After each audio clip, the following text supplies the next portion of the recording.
வணக்கம். City man Tamil செய்தி பத்திரிகை யூடியூப் சேனலின் செய்திகள். திருவெற்றியூர் கிளை நூலகம் வாசகர் வட்டம் சார்பாக சிந்தனை சாரல் 92வது நிகழ்ச்சி. சுக நிலவரசன் சிறப்புரை ஆற்றினார். திருவெற்றியூர் கிளை நூலக வாசகர் வட்டம் சார்பாக மாதந்தோறும் 2வது சனிக்கிழமை சிந்தனை சாரல் நிகழ்ச்சியில் முக்கிய பிரமுகர்கள் சிறப்புரை ஆற்றுவார்கள். இதன் தொடர் நிகழ்வாக 92வது மாதாந்திர நிகழ்ச்சியில் சமூக கலை இலக்கிய பேச்சாளர் தமிழ் ஆசிரியருமான சொல்லழகர் கவிஞர் சுக நிலவரசன் புரட்சி கவி பாரதிதாசன் பார்வையில் என்ற தலைப்பில் இன்று 10/5/2025 சனிக்கிழமை மாலை திருவெற்றியூர் நெடுஞ்சாலை சண்முகனார் பூங்கா அருகில் செயல்பட்டு வரும் திருவெற்றியூர் அரசு கிளை நூலகத்தில் சிறப்புரையாற்றினார்.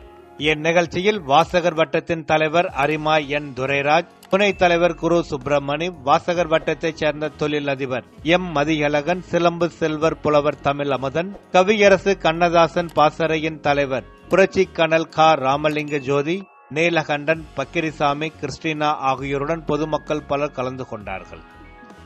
நிகழ்ச்சியில் கலந்து கொண்ட பள்ளி மாணவ மாணவியர்கள் முதல் அனைவரும் ஒன்றிணைந்து தமிழ்தாய் வாழ்த்து மற்றும் தேசிய கீதம் பாடினர். நிகழ்ச்சியில் தமிழுக்கும் அமுதென்று பேர் என்ற பாடலை முகமது அமீர் மற்றும் சாதனாஸ்ரீ செந்தமிழ் நாடென்னும் போதினிலை என்ற பாடலை பாடினார்கள். கலிலியோ பற்றி ரத்தின பிரியா பேசினார். தொடர்ந்து வாசகர் வட்டத்தின் தலைவர் அரிமா என் துரைராஜ் உரையாற்றினார். இறுதியாக வாசகர் வட்டம் பாஸ்கர் நன்றி கூறினார். சிந்தனை சாரல் 92வது மாதாந்திர நிகழ்ச்சியின் விரிவான வீடியோ தொகுப்பு.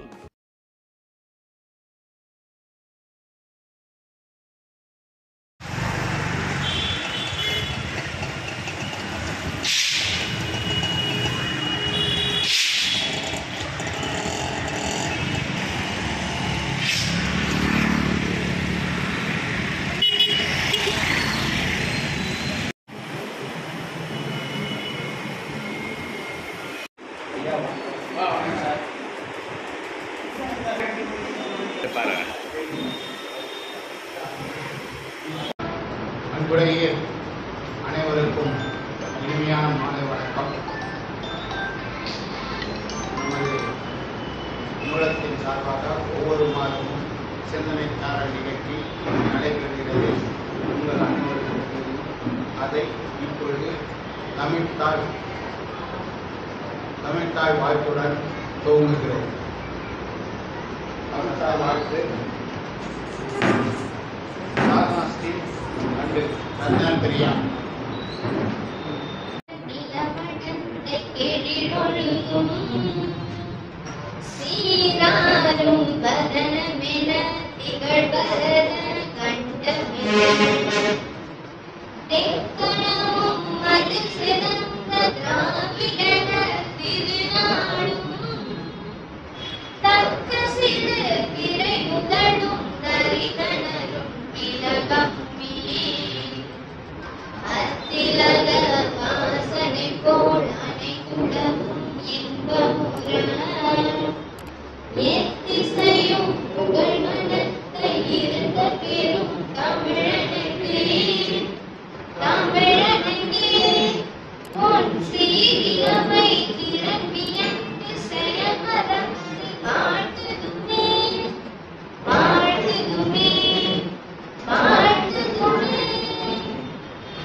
சிந்தனை சாரல் நிகழ்ச்சி 92வது நிகழ்ச்சி.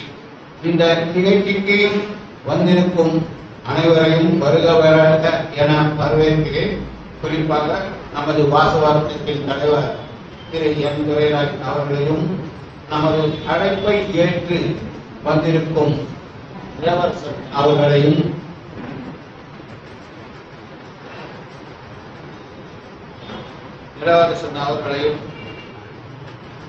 மதியழகன் அவர்களையும், பாஸ்கர் அவர்களையும், தமிழ் வாணன் அவர்களையும், நீலகண்டன் சார் அவர்களையும், ஆதிக்குடி நல சங்கத்தின் தலைவர் பக்கிரிசாமி அவர்களையும், சாவித்ரியாவின் கிருஷ்ணா மேடம் அவர்களையும் அனைவரையும் வருக வருக என வரவேற்பதில் மிக மகிழ்ச்சி அடைகிறேன். இப்பொழுது ரத்தின பிரியா அவர்கள் பாரதிதாசன் பாடலை பற்றி பாட இருக்கிறார். அனைவருக்கும் வணக்கம். என் பெயர் வி. சாதனாஸ்ரீ. நான் சென்னை நடுநிலைப்பள்ளி ராமநாதபுரத்திலிருந்து வருகிறேன். நான் இப்பொழுது பாரதியார் பாடல் ஒன்றை பாட வந்துள்ளேன். தன்னன்னாதீனம் தானன்னே தன தானன்னாதீனம் தானன்னே தன்னன்னாதீனம் தானன்னே தன தானன்னாதீனம் தானன்னே செந்தமிழ்நாடெனும் போதினிலே இன்பத்தேன் வந்து பாயுது காதினிலே செந்தமிழ்நாடெனும் போதினிலே இன்பத்தேன் வந்து பாயுது காதினில் எங்கள் தந்தையர் நாடென்ற பேச்சினிலே ஒரு சக்தி பிறக்குது மூச்சினில் எங்கள் தந்தையர் நாடென்ற பேச்சினிலே ஒரு சக்தி பிறக்குது மூச்சினிலே செந்தமிழ்நாடெனும் போதினிலே இன்பத்தேன் வந்து பாயுது காதினிலே எங்கள் தந்தையர் நாடென்ற பேச்சினிலே ஒரு சக்தி பிறக்குது மூச்சினிலே வேதம் நிறைந்த தமிழ்நாடு உயர் வீரம் செறிந்த தமிழ்நாடு வேதம் நிறைந்த தமிழ்நாடு உயர் வீரம் செறிந்த தமிழ்நாடு நல்ல காதல் புரியும் அறம்பெயர் பொழிலங்கண்ணியர் சூழ்ந்த தமிழ்நாடு நல்ல காதல் புரியும் அறம்பெயர் பொழிலங்கண்ணியர் சூழ்ந்த தமிழ்நாடு செந்தமிழ்நாடெனும் போதினிலே இன்பத்தேன் வந்து பாயுது காதினிலே எங்கள் தந்தையர் நாடென்ற பேச்சினிலே ஒரு சக்தி பிறக்குது மூச்சினிலே காவிரி தென்பண்ணை பாலாறு தமிழ் கண்டதோர் வைகை பொருணை நதி காவிரி தென்பண்ணை பாலாறு தமிழ் கண்டதோர் வைகை பொருணை நதி என மேவியாறு பலவோட திருமேனி செழிந்த தமிழ்நாடு என மேவியாறு பலவோட திருமேனி செழிந்த தமிழ்நாடு செந்தமிழ்நாடெனும் போதினிலே இன்பத்தேன் வந்து பாயுது காதினிலே எங்கள் தந்தையர் நாடென்ற பேச்சினிலே ஒரு சக்தி பிறக்குது மூச்சினிலே கல்வி சிறந்த தமிழ்நாடு உயர் கம்பன் பிறந்த தமிழ்நாடு கல்வி சிறந்த தமிழ்நாடு புகழ் கம்பன் பிறந்த தமிழ்நாடு நல்ல பல்விதமாயின சாத்திரத்தின் மனம் பாரெங்கும் வீசும் தமிழ்நாடு நல்ல பல்விதமாயின சாத்திரத்தின் மனம் பாரெங்கும் வீசும் தமிழ்நாடு செந்தமிழ்நாடெனும் போதினிலே இன்பத்தேன் வந்து பாயுது காதினிலே எங்கள் தந்தையர் நாடென்ற பேச்சினிலே ஒரு சக்தி பிறக்குது மூச்சினிலே வள்ளுவன் தன்னை உலகினுக்கே தந்து வான்புகழ் கொண்ட தமிழ்நாடு வள்ளுவன் தன்னை உலகினுக்கே தந்து வான்புகழ் கொண்ட தமிழ்நாடு நெஞ்சை அள்ளும் சிலப்பதிகாரம் என்றோர் மணியாரம் படைத்த தமிழ்நாடு நெஞ்சை அள்ளும் சிலப்பதிகாரம் என்றோர் மணியாரம் படைத்த தமிழ்நாடு செந்தமிழ்நாடெனும் போது இன்பத்தேன் வந்து பாயுது காதினிலே எங்கள் தந்தையர் நாடென்ற பேச்சினிலே ஒரு சக்தி பிறக்குது மூச்சினிலே எங்கள் தந்தையர் நாடென்ற பேச்சினிலே ஒரு சக்தி பிறக்குது மூச்சினிலே எங்கள் தந்தையர் நாடென்ற பேச்சினிலே ஒரு சக்தி பிறக்குது மூச்சினிலே. நன்றி.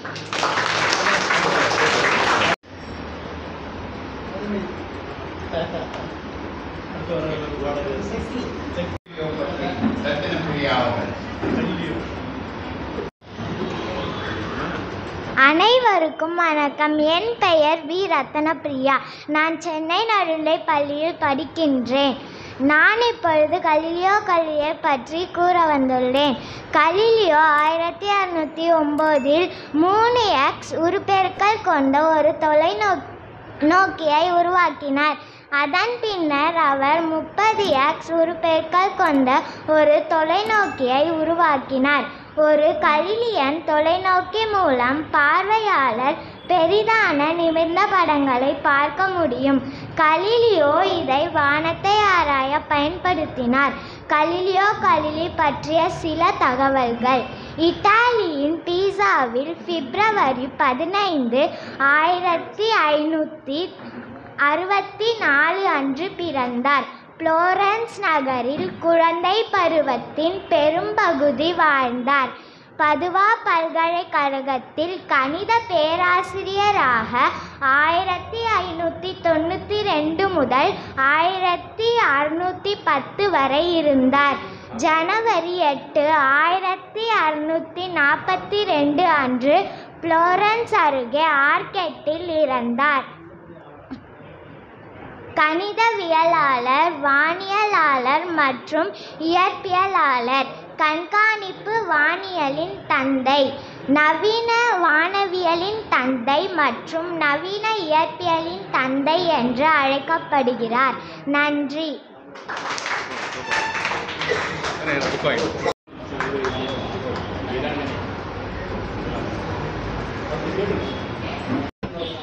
தமிழுக்கு அமுதென்று பெயர் என்ற பாரதிதாசன் பாடலை நமது முகமது பர்வீன் அவர்கள் பாடுவார்கள்.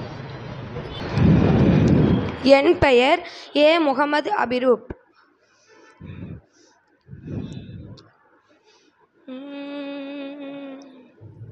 தமிழுக்கும் அமுதென்று பேர், அந்த தமிழ் இன்பத் தமிழெங்கள் உயிருக்கு நேர், உயிருக்கு நேர்.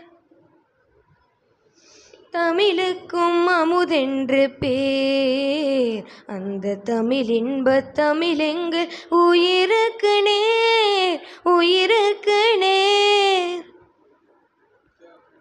தமிழுக்கு நிலவென்று பேர், இன்பத் தமிழெங்கள் சமூகத்தின் விளைவுக்கு நீர். தமிழுக்கு மனமென்று பேர், இன்பத் தமிழெங்கள் வாழ்வுக்கு நிருமித்த ஊர். தமிழுக்கு மதுவென்று பேர், தமிழுக்கு மதுவென்று பேர். இன்பத் தமிழெங்கள் உரிமை செம்பயிருக்கு வேர், பயிருக்கு வேர். தமிழுக்கும் அமுதென்று பேர், அந்த தமிழ் இன்பத் தமிழெங்கள் உயிருக்கு நேர், உயிருக்கு நேர். தமிழெங்கள் இளமைக்கு பால். நல்லா பாடுற, நல்ல வாய்ஸ் இருக்கு, நிறைய சுருதி சேர்த்து பாடுற. வாழ்த்துக்கள், வாழ்த்துக்கள். நல்லா நமது அழைப்பை ஏற்று வருகை புரிந்திருக்கும் ராயபுரத்திலிருந்து வந்திருக்கிறாரே ராமலிங்கம் சார், அவரை 2 நிமிடம் வாழ்த்து. ஏழெழுத்தேன் கவி ஒன்று வரைந்திட என்னை எழுதென்று சொன்னது வான். ஓடையும் தாமரை பூக்களும் தங்களின் ஓவியம் தீட்டுக என்றுரைக்கும். காடும் கழனியும் கார்முகிலும் வந்து கண்ணை கவர்ந்திட எத்தனைக்கும். ஆடும் மயில் மிக பெண்கள் எல்லாம் உயிர் அன்பினை சித்திரம் செய்க. சோலை குளிர் தரும் தென்றல் வரும், பசும் தோகை மயில் வரும், வண்ணம் வரும். மாலை பொழுதினில் வெற்றி செய்கில் கீழும் மாணிக்க பருதி காட்சி தரும். வேலை சுமந்திடும் வீரரின் தோல் வெப்பை சொல்லி வரைந்திடு என்று சொன்னார். கோலங்கள் யாவும் மலை மலையாய் வந்து கூடின என்னை இவற்றிலேயே. இன்னலிலே தமிழ்நாட்டிலே உள்ள என் தமிழ் மக்கள் துயிர்ந்திருந்தார். அன்னதோர் காட்சி இரக்கம் உண்டாக்கி என் ஆவியில் வந்து கலந்தது. இன்பத் தமிழ் கல்வி யாவரும் கற்றவர் என்றுரைக்கும் நிலை எய்திவிட்டார். இன்பத் தமிழ் கல்வி யாவரும் கற்றவர் என்றுரைக்கும் நிலை எய்திவிட்டார். துன்பங்கள் நீக்கும் சுகம் வரும், நெஞ்சில் தூய்மை உண்டாகிடும் வீரம் வரும். நன்றி. நன்றியை தெரிவித்துக் கொள்கிறோம். இப்பொழுது நமது வாசகர் வட்டத்தின் தலைவர் திரு என். துரைராஜ் அவர்கள் வாக்குரை வழங்கும்படி அன்புடன் கேட்டுக்கொள்கிறேன். இன்றைக்கு நம்முடைய நாள் இருக்கிறது. எனவே முதலாக இந்த நேரத்தில் நமக்காக தன் உயிரையும் பயண வைத்து தன் குடும்பத்தை பற்றியும் கவலை இல்லாமல் இந்த நாட்டை எப்படியாவது நாம் காப்பாற்ற வேண்டும் என்ற ஒரே எண்ணத்தோடு உயிரையும் மதிக்காது போராடி கொண்டிருக்கிற நம்முடைய இராணுவ வீரர்களுக்கு நம்முடைய மரியாதையை, நம்முடைய அன்பை, நம்முடைய ஒத்துழைப்பை நாம் அத்தனை பேரும் தருவோம் என்பதை முதற்கண் நான் தெரிவித்துக் கொள்கிறேன். பெரும்பாலும் போரிலே தான் நம்முடைய சேர சோழ பாண்டியர்கள் பலவற்றை இழந்தார்கள், போரிலே பலவற்றை பெற்றார்கள். அதே போரிலே ஒருவருக்கொருவர் போரிட்டு பலவற்றை இழந்தார்கள். எனவே பொதுவாக ஒரு நீதி என்னவென்றால், போரில்லாத உலகம் வேண்டும், பகையில்லாத நாடு வேண்டும், பசியில்லாத மக்கள் வேண்டும் என்பதுதான் பொதுவான ஒரு நீதியாக இருக்கிறது. என்றாலும் கூட தவிர்க்க முடியாத காரணங்களால் அந்த போர் நம்மை அதற்குள் அழைத்து கொண்டு விட்டது.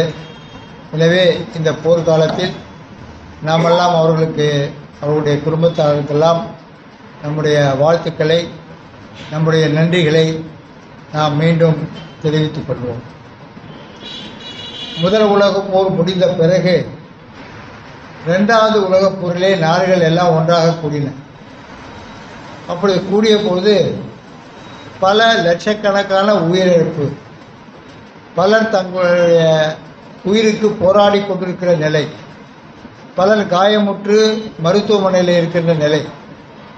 அப்பொழுது அன்றைக்கிருந்த நாட்டு தலைவர்கள் எல்லாம் ஒன்றாக கூடி, நமக்குள் போர் வேண்டாம், போரிலே யார் ஜெயித்தாலும் தோற்றாலும் இறப்பவர்கள் ஒரு நாட்டிலே அதிகமாக இருக்கலாம், போரிடக்கூடிய 2 பேரிலே 2 நாட்டிலும் உள்ள மக்கள் இறப்பதும் காயமுறுவதும் உயிருக்கு போராடுவதுமான ஒரு நிகழ்ச்சி நடந்து கொண்டிருக்கிறது. எனவே அந்த போர் இல்லாமல் நாம் ஒருவருக்கொருவர் ஒன்று சேர்ந்து விட்டு கொடுத்து வாழுவோம் என்று தான் ஐநா சபையெல்லாம் நிறுவினார்கள் என்று சரித்திரம் சொல்கிறது. ஆனால் இன்றைக்கு தவிர்க்க முடியாத காலகட்டத்திலே நாம் இருக்கிறோம் என்பதை நீங்கள் அறிவீர்கள். அதனால் அந்த போரிலே நாம் நிச்சயமாக வெற்றி பெறுவோம் என்பதிலே எந்த விதமான சந்தேகமில்லை. இது ஏதோ வேண்டுமென்று நாம தொடுத்த போர் இல்லை. ஆனால் இந்த ஒரு குறிப்பிட்ட தீவிரவாதிகள் என்பவர்கள் உலகம் முழுதும் இருக்கிறார்கள். பாகிஸ்தானில் மட்டுமல்ல, பல நாட்டிலே ஒவ்வொரு குழுவாக தங்களுடைய ஜாதியின் பேரில் அல்லது மதத்தின் பேரில் அல்லது ஏதாவது ஒரு கருத்தின் அடிப்படையிலே அவர்கள் போராடி கொண்டிருக்கிறார்கள். அப்படி போராடி கொண்டிருப்பதிலே அதை தீர்த்து வைப்பதை காட்டிலும் அவர் போராடி பலர் உயிரிழந்து கொண்டிருக்கிறார்கள் என்பதுதான் உண்மை. என்றாலும் கூட இந்த போர் விரைவிலே அமைதியாக முடிய வேண்டும் என்று நாம் அனைவரும் இந்த நேரத்திலே நம்முடைய நெஞ்சான்ற எண்ணத்தை நாம் வெளிப்படுத்துவோம். யார் இழந்தாலும் ஒரு உயிர்தான். அது பாகிஸ்தானில் இருக்கக்கூடிய மக்கள் உயிரிழந்தாலும் சரி, இந்தியாவில் இருக்கக்கூடிய ஒரு மக்களாக இருந்தாலும் சரி, தமிழ்நாட்டில் இருக்கக்கூடிய ஒருவராக இருந்தாலும் சரி, உயிர் ஒன்று, குடும்பம் ஒன்று. எனவே மனித நேயத்துடன் அந்த போர் விரைவிலே முடிவுக்கு வர வேண்டும் என்று நாம் நெஞ்சார நம்முடைய வாழ்த்துக்களை தெரிவித்துக் கொள்வோம். இதற்கு முந்தைய கூட்டத்தை நான் பேசுகின்ற பொழுது தமிழுக்கு ஒரு ஆபத்து வர இருக்கிறது, பல கட்டங்களாக அது வந்திருக்கிறது, வரும்போதெல்லாம் நாம் போராடி அவற்றை தடுத்திருக்கிறோம். இன்றைக்கு மீண்டும் ஒரு ஆபத்து வருவதற்கான இருக்கிறது என்று நான் பேசினேன். ஆனால் இன்றைக்கு நம்முடைய நாடே ஒரு போரில் இருக்கிறது. எனவே தமிழுடைய போராட்டம் என்பதும் ஒரு பக்கத்தில் இருக்கட்டும். இப்பொழுது நாட்டு போராட்டத்தை நாம் மனதிலே நிறுத்துவோம். அதனால் எக்காலத்தை முன்னிட்டும் தமிழுக்கு ஒரு ஆபத்து வருவதை நாம் ஒரு காலம் அனுமதிக்க கூடாது என்பதை மீண்டும் உங்களுக்கு நான் நினைவூட்ட விரும்புகிறேன். நேரைக்கு முன்தினம் நம்முடைய உள்துறை அமைச்சர் பேசுகின்ற போது சமஸ்கிருதம்தான் எல்லாவற்றிற்கும் மூல மொழி, அந்த மொழியிலிருந்து தான் எல்லா மொழியும் வந்திருக்கிறது என்று ஒரு திறந்த ஒரு உரையினை அவர்கள் ஆற்றியிருக்கிறார்கள். அவர்களுடைய கருத்து எப்படி இருந்தாலும் கூட தமிழ் மொழி எவ்வளவு மூத்த மொழி, எவ்வளவு பழமையான மொழி, எவ்வளவு எண்ணற்ற இலக்கியங்களை தன்னுள் கொண்டிருக்கிறது என்பதெல்லாம் நாம் பார்த்து கொண்டிருக்கிறோம். எனவே ஒரு மொழி அழியுமானால் அந்த இனம் அழியும், அந்த இனம் அழியுமானால் அந்த நாடு அழியும். எனவே மொழி நம் உயிர் போல நம்முடைய தம்பி தமிழுக்கும் முதல் பேர் தம் உயிருக்கு நேர் என்று பாடினார்கள். எனவே நாம் உயிருக்கு நேராக தமிழை நேசிப்போம். தமிழுக்காக என்றைக்கும் நாம் துடிப்படணும், உயிர் படுவோம். இன்றைக்கு பாரதிதாசன் அவர்களை பற்றி நம்முடைய நிலையரசன் அவர்கள் பேச இருக்கிறார்கள். இதற்கு முன்பு அற்புதமாக திருக்குறளை பற்றி அவர் பேசுவதை நாமெல்லாம் கேட்டோம். மிகச்சிறந்த ஒரு பேச்சாக அது அமைந்தது. இன்றைக்கு அதை போல பாரதிதாசன் அவர்களை பற்றி அவர்கள் சிறப்பாக பேச இருக்கிறார்கள். அவரை நம்முடைய வாசக வட்டத்தின் சார்பாக வருக வருக என அன்போடு அவரை அழைக்கிறோம். அது மட்டுமல்ல, தமிழ் என்றால் அந்த தமிழுக்கு ஒரு உயிர், தமிழுக்கு ஒரு உத்வேகம், தமிழுக்கு ஒரு எழுச்சி. தமிழ் என்றால் தானே உள்ளத்தில் ஊறக்கூடிய ஒரு உணர்வை ஏற்படுத்தியவர் பாரதிதாசன் அவர்கள். அவருடைய பாடலிலே எந்த பாடலை எடுத்துக்கொண்டாலும் அது ஒரு வீரம் செறிந்த எழுச்சி மிகுந்த ஒரு உணர்வு இருப்பதை நாம் காண்கலாம்.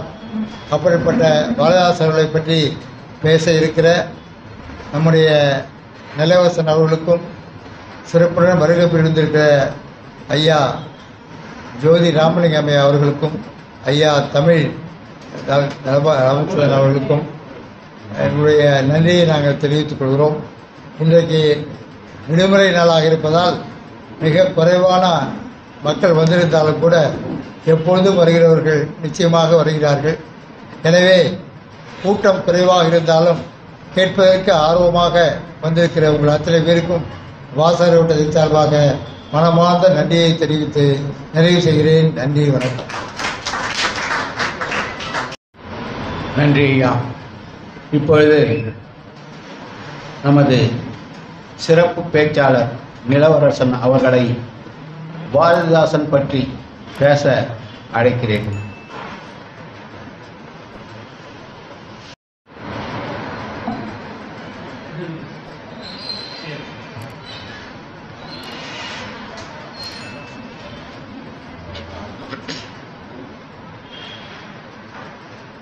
பேரன்பு கொண்டோரே, பெரியோரே, பெற்ற தாய்மாரே, நளிலம் சிங்கங்காய், வணக்கம். இங்கு பேசுவதற்கு இந்த வாய்ப்பை நானேதான் அதிக காலங்கள் தவிர்த்திருக்கிறேன். காரணம், பணிச்சூழல். சரியாக 5 மணிக்கு இங்கு வர வேண்டும் என்பதிலே இருக்கக்கூடிய நெருடல். இயலாத சூழ்நிலையில் பல மாதங்கள் தள்ளி போய்கொண்டே இருந்தது என்னுடைய உரை இங்கு நிகழ்த்தப்படுவதற்கு. சரியாக அவர்கள் மே மாதம் என்ற ஒன்றிலே தெளிவாக இருந்திருக்கிறார்கள்.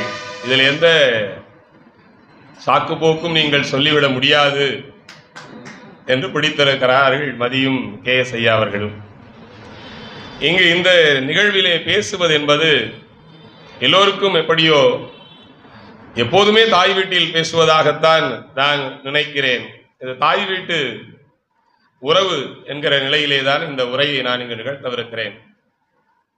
இங்கு மிக சிறந்த முறையிலே இந்த நிகழ்வியை நடத்தி கொண்டிருக்கக்கூடிய இந்த சிந்தனை சாரல் அமைப்பாளர்கள், இது இந்த நாகரிகமான ஒரு சம்பிரதாயமான ஒரு முறை, அவ்வளவுதான். இவர்கள் எல்லோரும் உங்களுக்கும் எனக்கும் முழுவதுமாக உள்ளார்ந்த உணர்வுகளோடு பழகியவர்களாகத்தான் இருப்பார்கள் என்பதனால் மேடை நாகரிகம் கருதி அவர்களே அவர்களே அவர்களே என்கிற இந்த சம்பிரதாயத்திற்குள் நுழைய வேண்டிய கட்டாயத்தில் இருக்கிறோம். அந்த அடிப்படையிலே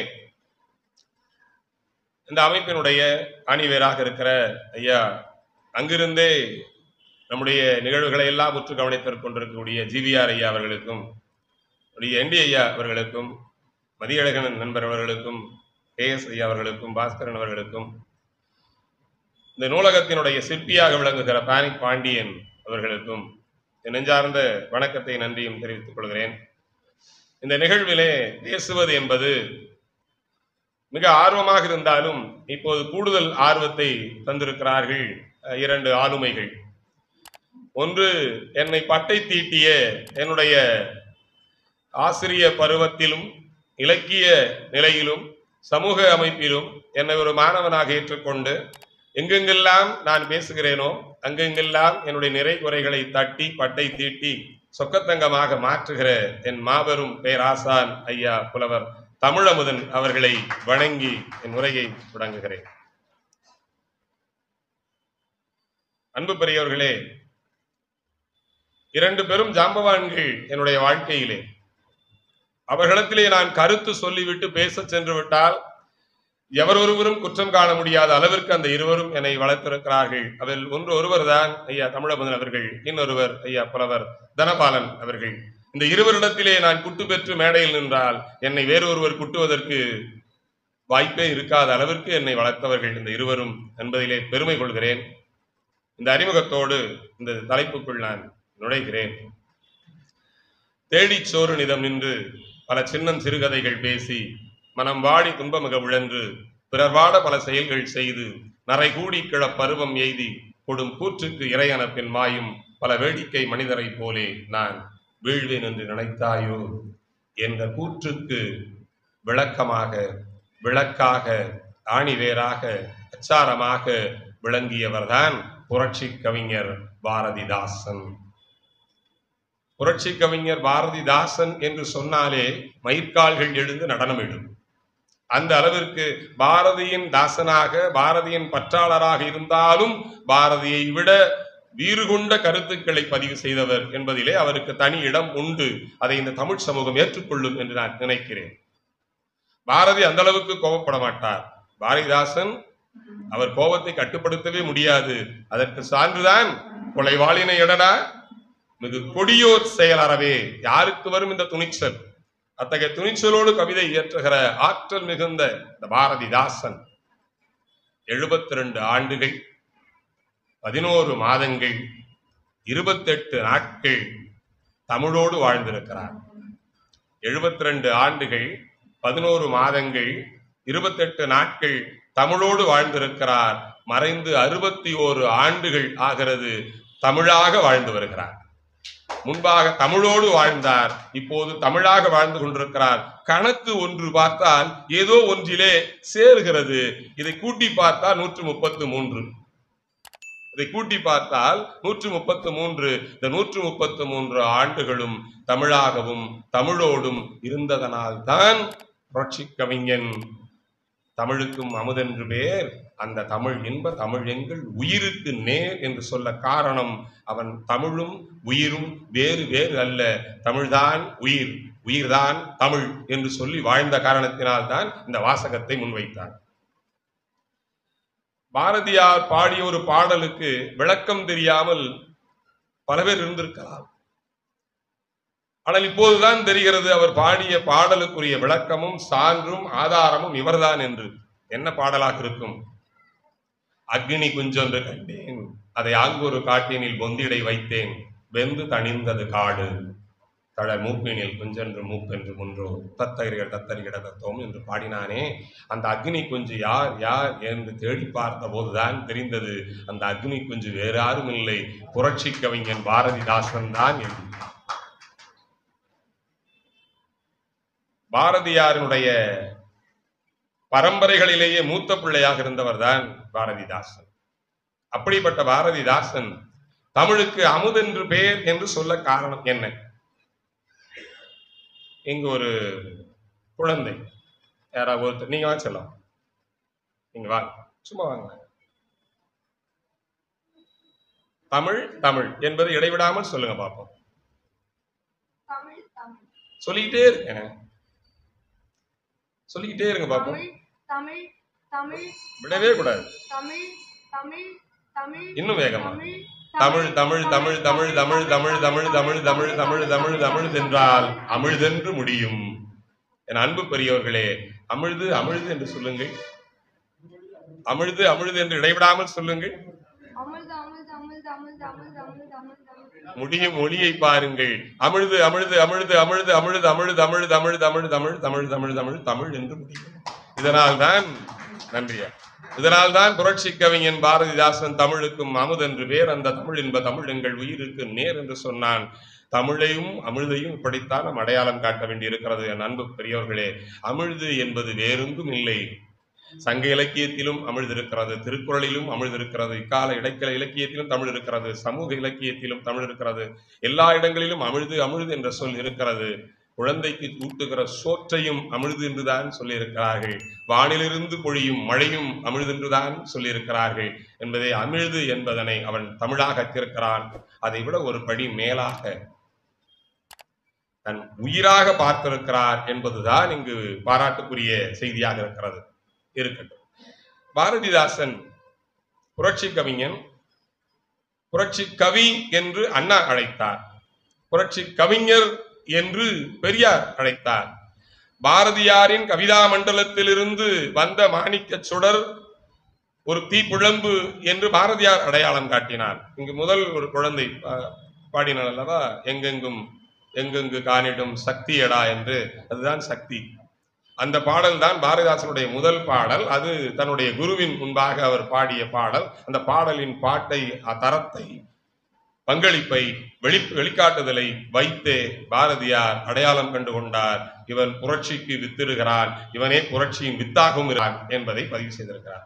அதனால்தான் தன் கவிதா மண்டலத்திலிருந்து வந்தவன் என்று அவர் அறிமுக சாசனத்தை எழுதியிருக்கிறார். அத்தகைய சிறப்பு மிகுந்த பாரதிதாசன் மொழி, இனம், நாடு, பெண்மை, சமூக சீர்திருத்தம், மூட பழக்க வழக்கங்கள், பொதுவுடைமை சிந்தனைகள், தொழிலாளர் மேன்மை, இப்படி எல்லா தளங்களிலும் பாடல்களை இயற்றிருக்கிறார்.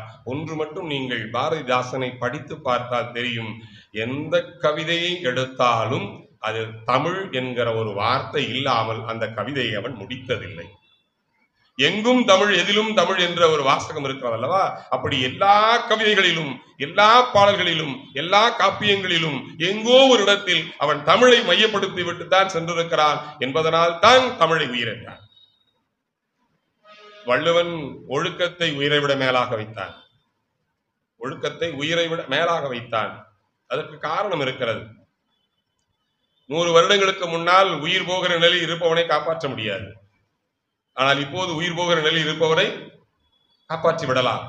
ஆனால் நேற்று மானம் போனவனை, ஒழுக்கம் கெட்டவனை இன்று நல்லவன் என்று ஏற்றுக்கொள்ள முடியுமா?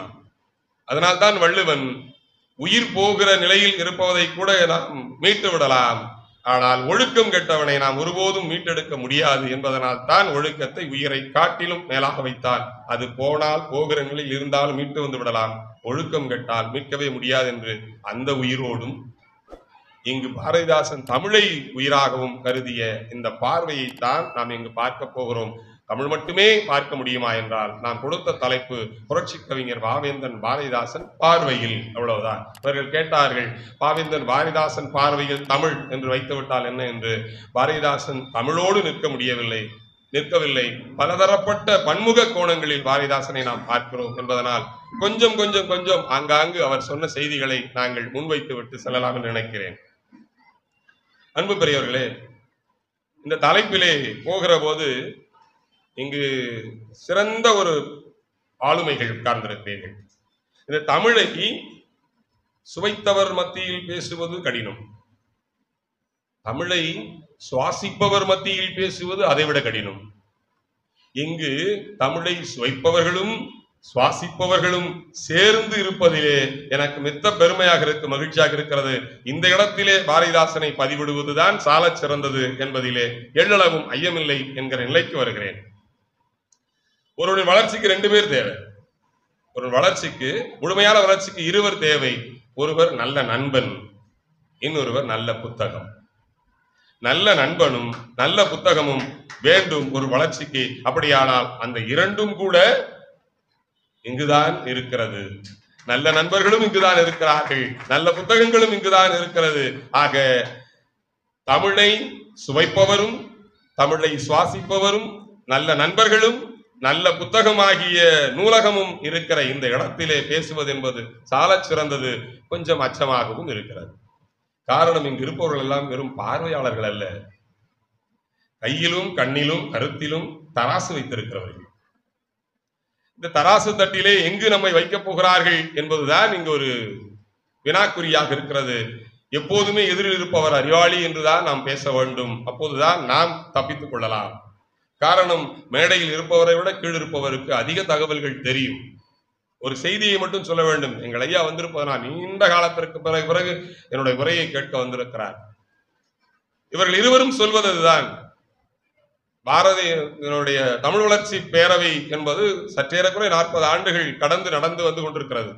இந்த தமிழ் வளர்ச்சி பேரவையிலே ஒரு தலைப்பென்று கொடுத்து விட்டு ஒரு சிறப்பு விருந்தினர் வருகிறார் என்றாலும் அதே தலைப்பில் 100க்கு 100 தயார் நிலையில் 2 பேர் இருப்பார்கள். அதே தலைப்பில் 100க்கு 100 தயார் நிலையில் 2 பேர் இருப்பார்கள்.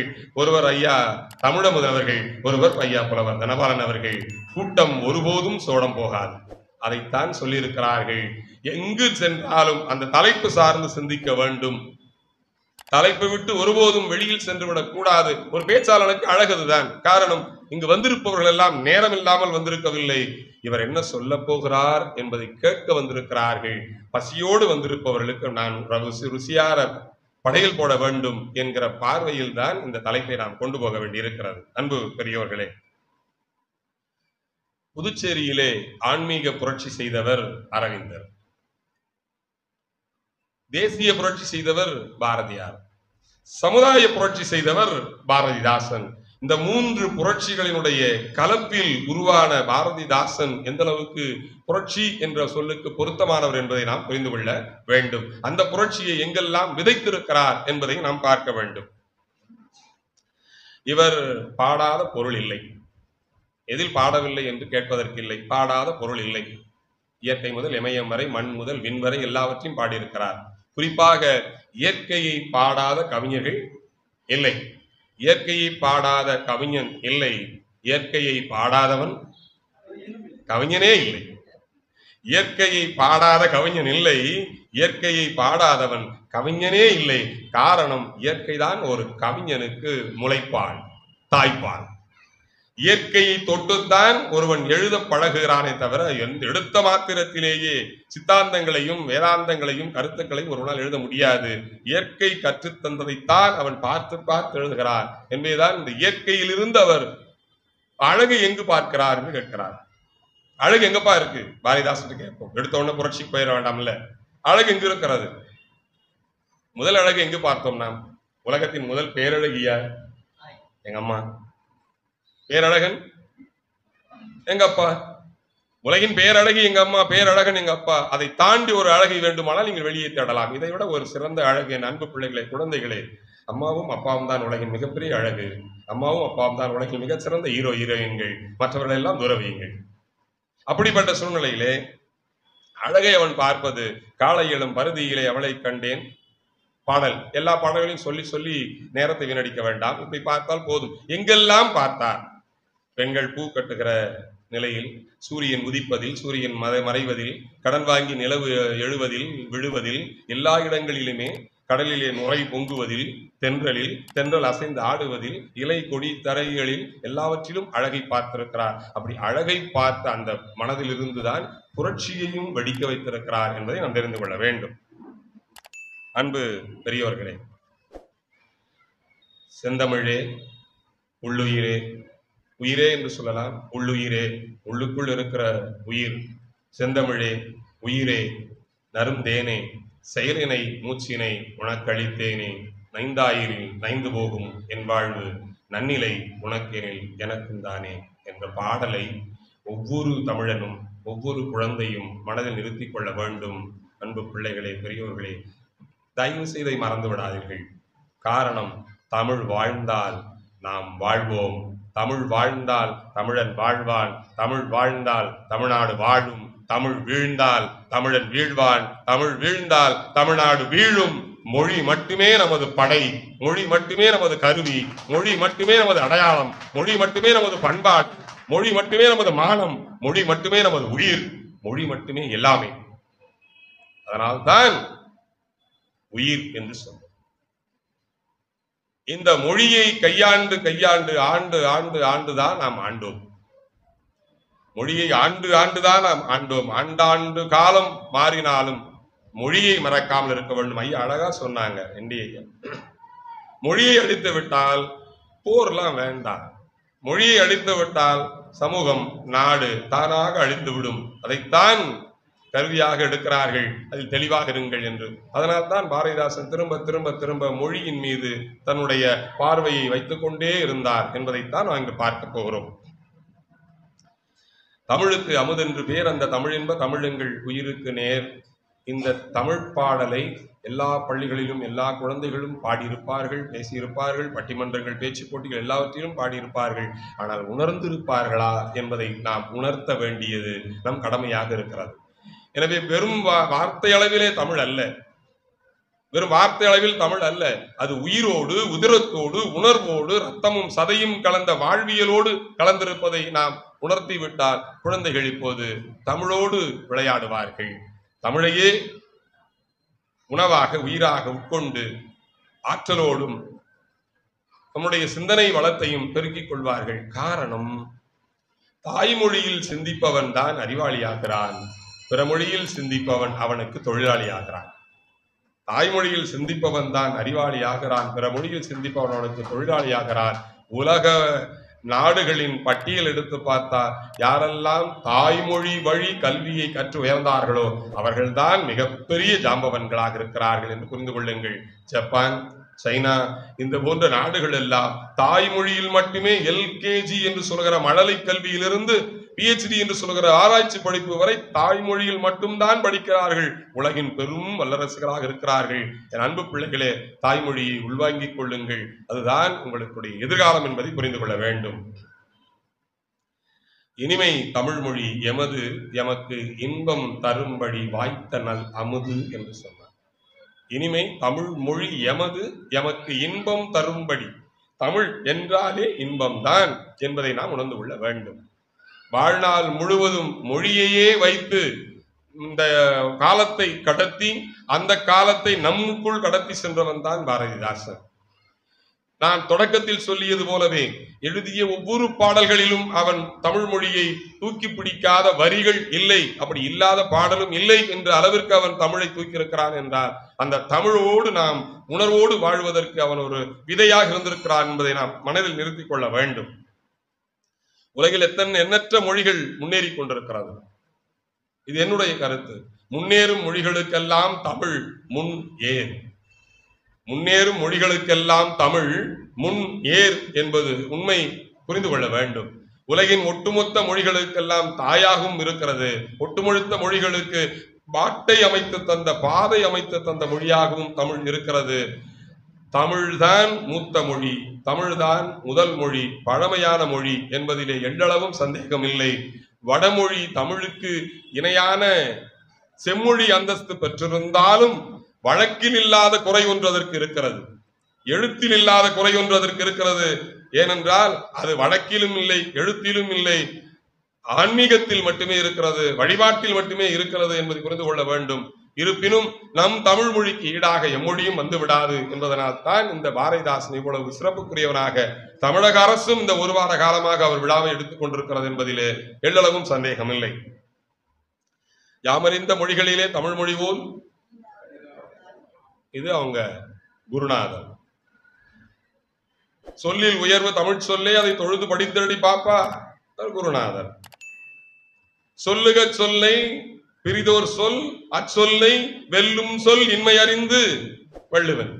இப்படி சொல்லில் உயர்வு என்று சொன்னான், மொழிகளிலே சிறந்தது என்று சொன்னான். அவருடைய மாணவர் வருகிறார், குரு சொன்னதையே திருப்பி சொல்லலாமா? உலக மாமரை தந்தவன் சொன்னதையே திருப்பி சொல்லலாமா? நாம் கொண்டு மாற்றிக்கொள்ளலாமே என்று அவன் மாற்றுகிறான். தனிமை சுவையுள்ள சொல்லை, தனிமை சுவையுள்ள சொல்லை எங்கள் தமிழினும் வேறெங்கும் நான் கண்டதில்லை. முடிஞ்சு போச்சு. நான் ஒரு தலைப்பை தயாரித்துக் கொண்டு வருகிறேன், பெரிதினும் பெரிதுகள். இப்படி ஒரு தலைப்பு. உலக அரங்கில் இவையெல்லாம் பெரிதினும் பெரிதுகள். நீங்கள் பார்க்கிற, படிக்கிற, கேட்கிற, சுவைக்கிற, ரசிக்கிற எல்லாவற்றிலும் நீங்கள் கை கொள்ள வேண்டிய ஒரு கருத்து பெரிதினும் பெரிதுகள். இது ரொம்ப முக்கியம் என் அன்பு பிள்ளைகளே. ஒரு திரைப்படத்திலே சமுத்திரக்கனி ஒரு வசனம் சொல்வார் அல்லவா, ஏனியை கூரை மீது போடாதீர்கள், வானத்தை நோக்கி போடுங்கள் என்று. இது சொன்னது யாருக்கு? உங்களை போன்ற குழந்தைகளுக்கு. உங்கள் லட்சியத்தை வானம் நோக்கி வையுங்கள், மண்ணுலகம் உங்களை தூக்கி பிடிக்கும். அந்த அளவுக்கு இந்த நிலையிலே பெரிதினும் பெரிது என்று சொல்வதிலே சிறந்ததிலும் சிறந்து உயர்விலும் உயரும். அதனால்தான் பாரதி சொன்னாங்களா, யாமையா கண்டவற்றுள் வள்ளுவன் யாமையா கண்டவற்றுள் இல்லை என தோன்று வாய்மையை நல்லவர. அதைத்தான் பாரதி சொன்னார், யாமறிந்த மொழிகளிலே தமிழ் மொழி போல் இனிதாவது எங்கும் காணும். ஏன் அப்படி சொல்லணும் அவரு? ஏன் அப்படி சொல்ல வேண்டும்? யாமறிந்த மொழிகளிலே. இப்ப நம்ம கிட்ட ஒரு பழக்கம் இருக்குல்ல, ஒரு உணவகத்தை பற்றி பேசுனா பக்கத்துல இருக்கணும் சொல்லுவாரு, அங்க போய் சாப்பிடுங்க நல்லா இருக்கும். ஏன்? அவர் பல உணவகங்களில் சாப்பிட்ட பழக்கம் உண்டு. இதையெல்லாம் சீர்தூக்கி பார்த்து இந்த உணவகத்திலே உணவு நன்றாக இருக்கும் என்ற சான்றிதழ் அவரால் தர முடிகிறது. அப்படித்தான் பல மொழிகளை படித்தவன் பாரதி. அதனால் தான் பல மொழிகளை படித்து விட்டு சொல்லுகிறார், யாமறிந்த மொழிகளிலே தமிழ் மொழி போல் இனிதாவது எங்கும் காணோம் என்று. எவ்வளவு உண்மை! உலகத்திலேயே நீங்க சுருக்க வேண்டாம். பாரதிதாசனுடைய பாடல்கள் வருகிற போது உலக ஒற்றுமை, உலக பொருள் என்றுதான் பாரதிதாசன் பார்க்கிறார். அந்த வகையில் உலக அளவிலே சிறந்த மொழியாக தமிழ் மொழி இருக்கிறது என்பதை நாம் கருத்தில் கொள்ள வேண்டும். எனவே தனிமை சுவையுள்ள சொல்லை தமிழினும் வேறெங்கும் யான் கண்டதில்லை. அப்படி என்னங்க தனிமை சொல் இருக்கு? என்ன சிறப்பு இருக்கு? தமிழ்ல மொத்தம் எத்தனை சொற்கள் இருக்கு தெரியுங்களா? 90,000 சொற்கள் இருக்கு. மறைமலை ஐயா சொல்றாரு 86,200 என்று. கீவாஜா ஐயா சொல்லுகிறார் 90,000 சொற்கள் இருக்கிறது என்று. அகர முதலியிலும் பதிவு செய்யப்பட்டிருக்கிறது. ஒரு 90,000 சொற்கள் இருக்கிறது. புரிந்து கொள்ளுங்கள், 90,000 சொற்களும் சொந்த சொற்கள். 90,000 சொற்களும் சொந்த சொற்கள். கடன் வாங்கியது, இரவல் வாங்கியது, இன்று வாங்கி நாளை தருகிறேன் என்ற மிளகா பொடி, சர்க்கரை தூள், காப்பித்தூள் மொழி அல்ல, சொந்த சொல். இங்க 10ஆம் வகுப்பு படித்துக் கொண்டிருக்கிற குழந்தைகள் இருந்தால் தெரியும். தமிழ் சொல் வளம் என்கிற பாடத்தை பார்த்தாலே நமக்கு சொல் வளம் குறித்து என்றாக தெரியும். ஆங்கிலத்திலே இலை என்ற சொல்லுக்கு வைத்திருக்கிற பெயரு லீஃப். அவ்வளவுதான் தம்பி, அவ்வளவுதான் பெரியவர்களே. லீஃப் தவிர வேற சொல் இலைக்கு ஆங்கிலத்தில் இல்லை. ஆனால் தமிழிலே பூ, ஆங்கிலத்திலே ஒரே ஒரு சொல் ஃப்ளவர், அவ்வளவுதான். எல்லாவற்றுக்கும் ஒரு பட்டியல் போட்டு காண்பிருக்கிறார் பாவாணர்.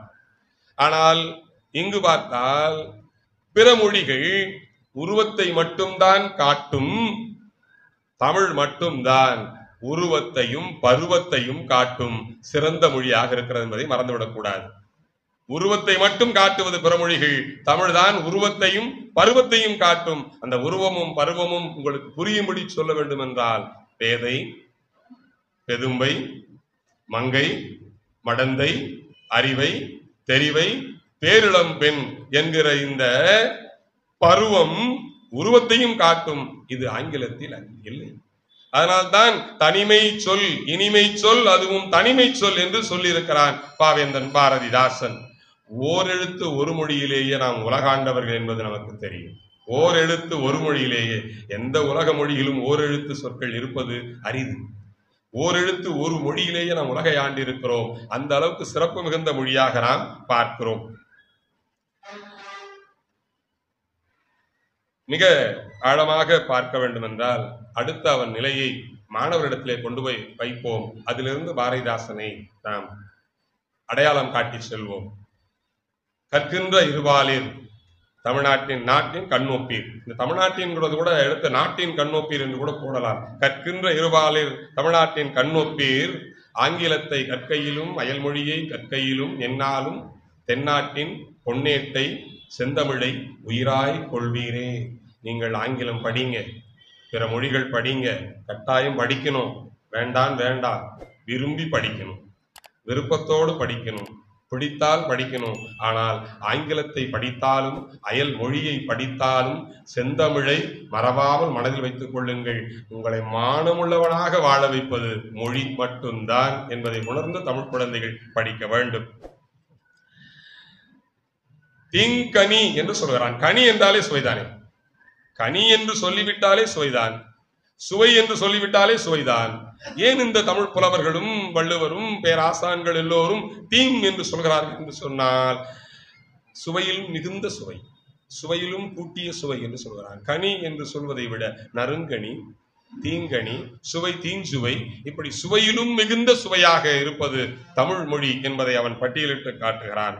அப்படி செய்ய மறுக்கிற குழந்தைகளுக்கு அவன் பாடல் வழியாக கூப்பிட்டு இதையெல்லாம் கேட்டுக்கொள் என் அன்பு பிள்ளையே என்று ஒரு பாடலை எழுதினால், திரைப்பட பாடலாகவும் வந்து விட்டது. சித்திர சோலைகளே உமை நன்கு திருத்தை பாரினிலே, முன்பு எத்தனை தோழர்கள் ரத்தம் சொரிந்தனரோ உங்கள் வேரினிலே என்ற பாடல்களை நீங்க வீட்டுக்கு போயிட்டு அதை தேடி பார்த்து படித்து மனதில் பதிய வைத்துக் கொள்ளுங்கள். நீங்கள் இப்போது பூத்து குலுங்குகிற சமுதாயத்தை பார்க்கிறீர்கள், பொருளாதாரத்தில் மேம்பட்ட உலகத்தை பார்க்கிறீர்கள், தொழில் வளர்ச்சி பெற்ற உலகத்தை பார்க்கிறீர்கள், முன்னேற்றம் கண்ட உலகத்தை பார்க்கிறீர்கள். இந்த உலகத்தை உருவாக்குவதற்கு உன்னுடைய முன்னோர்கள் பட்ட பாடு, உழைப்பு, இவற்றையெல்லாம் நீங்கள் உணர்ந்து கொள்ள வேண்டும் என்று குழந்தைகளை பார்த்து, இந்த குழந்தைகளிடத்திலே பேசுவதிலே 2 பேருக்கு ரொம்ப விருப்பம், பாரதிக்கும் சரி பாரதிதாசனுக்கும் சரி. ஏன்டான்னா ஐயா ஒரு பேச்சில பேசிருக்கும்போது சொன்னார், இந்த பெரிய ஆளுங்கெல்லாம் சொல்ற வச்சு கேட்க மாட்டாங்க, இதை மதிக்க மாட்டாங்க, எனக்கு எல்லாம் தெரியும் போயான்னு சொல்லிடுவாங்க. இந்த குழந்தைகள் தான் சொல்வதை உள்வாங்குவார்கள். காரணம், அவர்கள் தண்ணீர் நிரப்பி வைக்கிற பாத்திரம் போல ஊற்றுகிற வடிவத்தை ஏற்று செயலாற்றுவார்கள் என்று. அதனால்தான் அவன் பாப்பா பாட்டிலே சொன்னான், இவரும் ஆத்திச்சூடி அவரும் ஆத்திச்சூடி எல்லோரும் ஆத்திச்சூடி எழுதியிருக்கிறார்கள், குழந்தை பாடல்களை சொல்லியிருக்கிறார்கள். அதனால்தான் குழந்தைகளை அழைத்து சித்திர சோலைகளே என்று உங்களை அழைத்து சொல்கிறார். இவற்றை எல்லாம் நீங்கள் குறித்து வைத்துக் கொண்டு இல்லத்திற்கு சென்று பாரதிதாசன் கவிதைகளை தேடி பிடித்து எடுத்து வைத்து படிக்க படிக்க படிக்க எளிமையான சொல்லில் சொல்ல போனால் இதுவரையில் வராத சூடு சொரணையெல்லாம் நமக்கு வரும் வரும். இதுவரை இல்லை என்றாலும் பரவாயில்லை, இனிமேல் வந்தாவது இனிமேல் நடக்க போகிற இழிவுகளை எல்லாம் நாம் தடுத்து நிறுத்த வேண்டும் என்பதற்காகத்தான் நூலக அமைப்பும் சிந்தனை சாரலும் இது போன்ற தலைப்புகளை முன்வைக்கிறார்கள் என்பதை நாம் தெரிந்து கொள்ள வேண்டும்.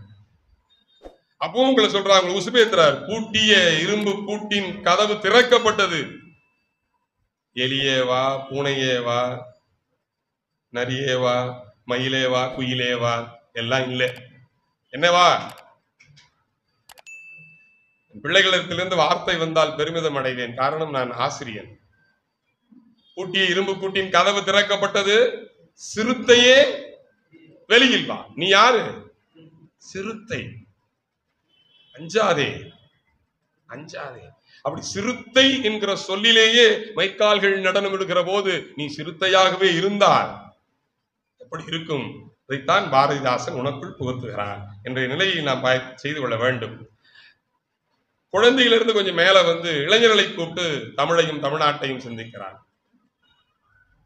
நான் என்ன செய்யணும், எனக்கு ஒண்ணுமே தெரியலையே, ஏதாவது சொல்லுங்க என்று இளைஞர்கள் கேட்கிறார்கள். எங்கு போக வேண்டும் என்று தெரியவில்லை, எதை படிக்க வேண்டும் என்று தெரியவில்லை, எந்த கடமை முதற்கடமை என்று தெரியவில்லை, எப்படி ஆற்ற வேண்டும் என்று தெரியவில்லை, வழிநடத்த ஆள் இல்லை, ஆற்றுப்படுத்த ஆள் இல்லை என்ற நிலையிலே பாவேந்தன் பாரதிதாசன் பார்த்தான். சொல்லிவிடுவோமே என் அன்பு பிள்ளைகளுக்கு, இளைஞர்களுக்கு, எது செய்ய நாட்டுக்கே என துடித்த சிங்கமே. இங்கே ஏன் சிங்கம் போட்டாரு, சிறுத்தை தானே சொல்லணும். என துடித்த சிங்கமே என்றால் துடிப்பதில் சிங்கத்தின் பிடரி பார்த்திருக்கியா? அப்படி துடிக்கணும். இப்பவும் பசங்க பிடரி வைக்கிறாங்க, அதுக்கு வேற விதமா அது வைக்கிறாங்க. சிகை அலங்காரத்திற்கு போகிற போது சிகை அலங்கார நிபுணர் கேட்கிறார், பின்னால் வெட்ட வேண்டுமா என்று. நீங்கள் எப்போதும் முன்னாலே வெட்டுங்கள், பின்னால் வெட்ட வேண்டாம். பின்னால் வெட்டுவது வீரனுக்கு அழகல் இல்லையா? அதனால் முன்னாலே வெட்டுங்கள் என்று சொல்வது போல அவர் கேட்கிறார். காரணம், இந்த கலாச்சாரம் மாறிவிட்டது. அப்படி அந்த பிடரி என்பது எந்த அளவுக்கு அது வீரம் புதிந்த ஒரு இடமாக இருக்கிறது என்பதை பார்க்க வேண்டுவதுதான் சிங்கத்தின் பிடரி என்பதை சொல்லுகிற போது அவன் எது செய்ய நாட்டுக்கு எனதுடித்த சிங்கமே கூப்பிடுறான். இன்றே இன்னே இன்னைக்கு இப்போ இப்பவே ஒரு பழமொழி இருக்கும்ல, நன்றே செய், அதனும் இன்றே செய், இன்னே செய், இப்பவே. அதுபோல இன்றே என்ற சொல்லாட்சியை அவன் கையில் எடுக்கிறான். இன்றே இன்னே புதுநாளை உண்டாக்கு, தமிழ் காப்பாய், புத்துணர்வை மீட்டுவாய். ஒரு புதிய நாள், நீ நடக்கிற பாதை, நீ வகுக்கிற பாதை தான், உன் பார்வைதான் புதிய பாதை, புதிய விடியல் என்பதை காட்டுவோம். நீ திரும்புகிற திசையில் சமுதாயம் திரும்ப வேண்டும். அதற்கு நீ அறிவாளியாகவும் ஆற்றல் மிகுந்தவனாகவும் இருக்க வேண்டும். சிந்தனை திறன் உன்னிடத்திலே அதிகம் இருக்க வேண்டும். நீ சொல்லிவிட்டால் மறுக்காத அளவுக்கு ஆளுமை பெற்றவனாக நீ இருக்க வேண்டும் என்பதைத்தான் பாரதிதாசன் இளைஞர்களை கூப்பிட்டு சொல்லுகிறான். தமிழுக்கு துறைதோறும் தொண்டு செய்வாய். முதல் தொண்டே தமிழ் தொண்டுதான், மற்ற தொண்டுலாம் பின்னாடி. தமிழுக்கு தொண்டு செய்வோன் செத்ததில்லை. தமிழ் தொண்டன் பாரதிதான் செத்ததுண்டோ? இல்லை.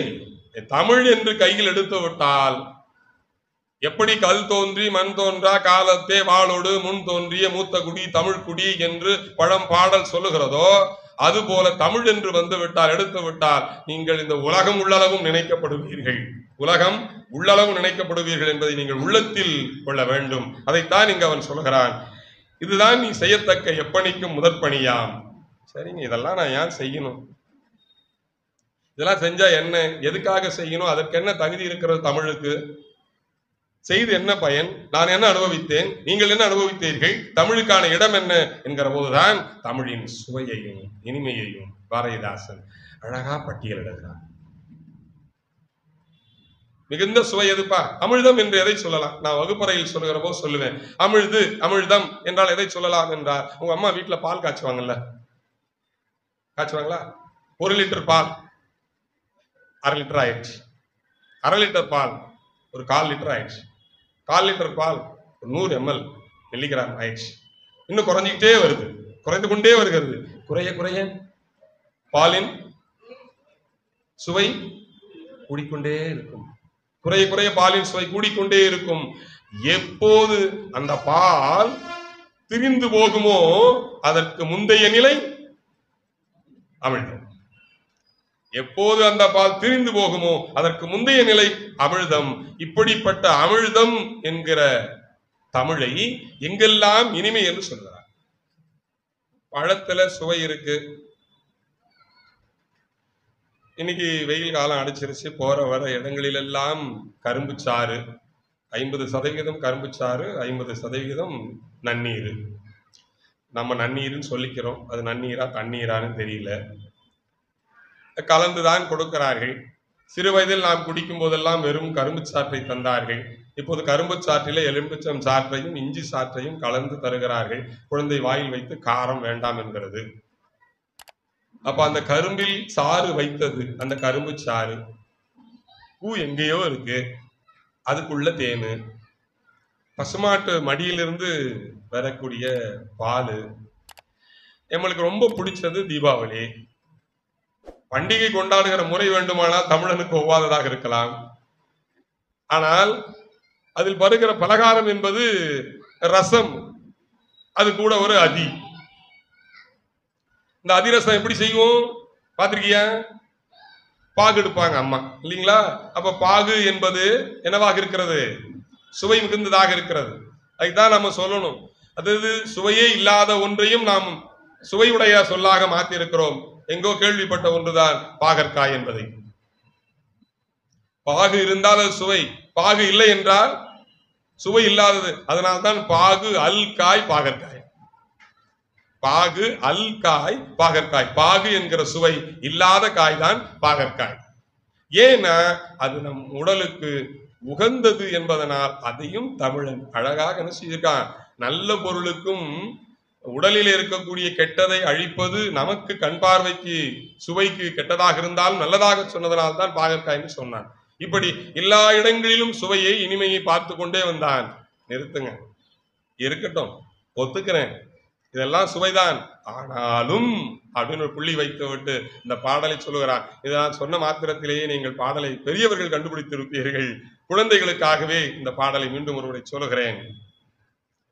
கனியிடை ஏறிய சுளையும் முற்றல் கழையிடை ஏறிய சாரும் பனிமலர் ஏறிய தேனும் காய்ச்சி பாகிடை ஏறிய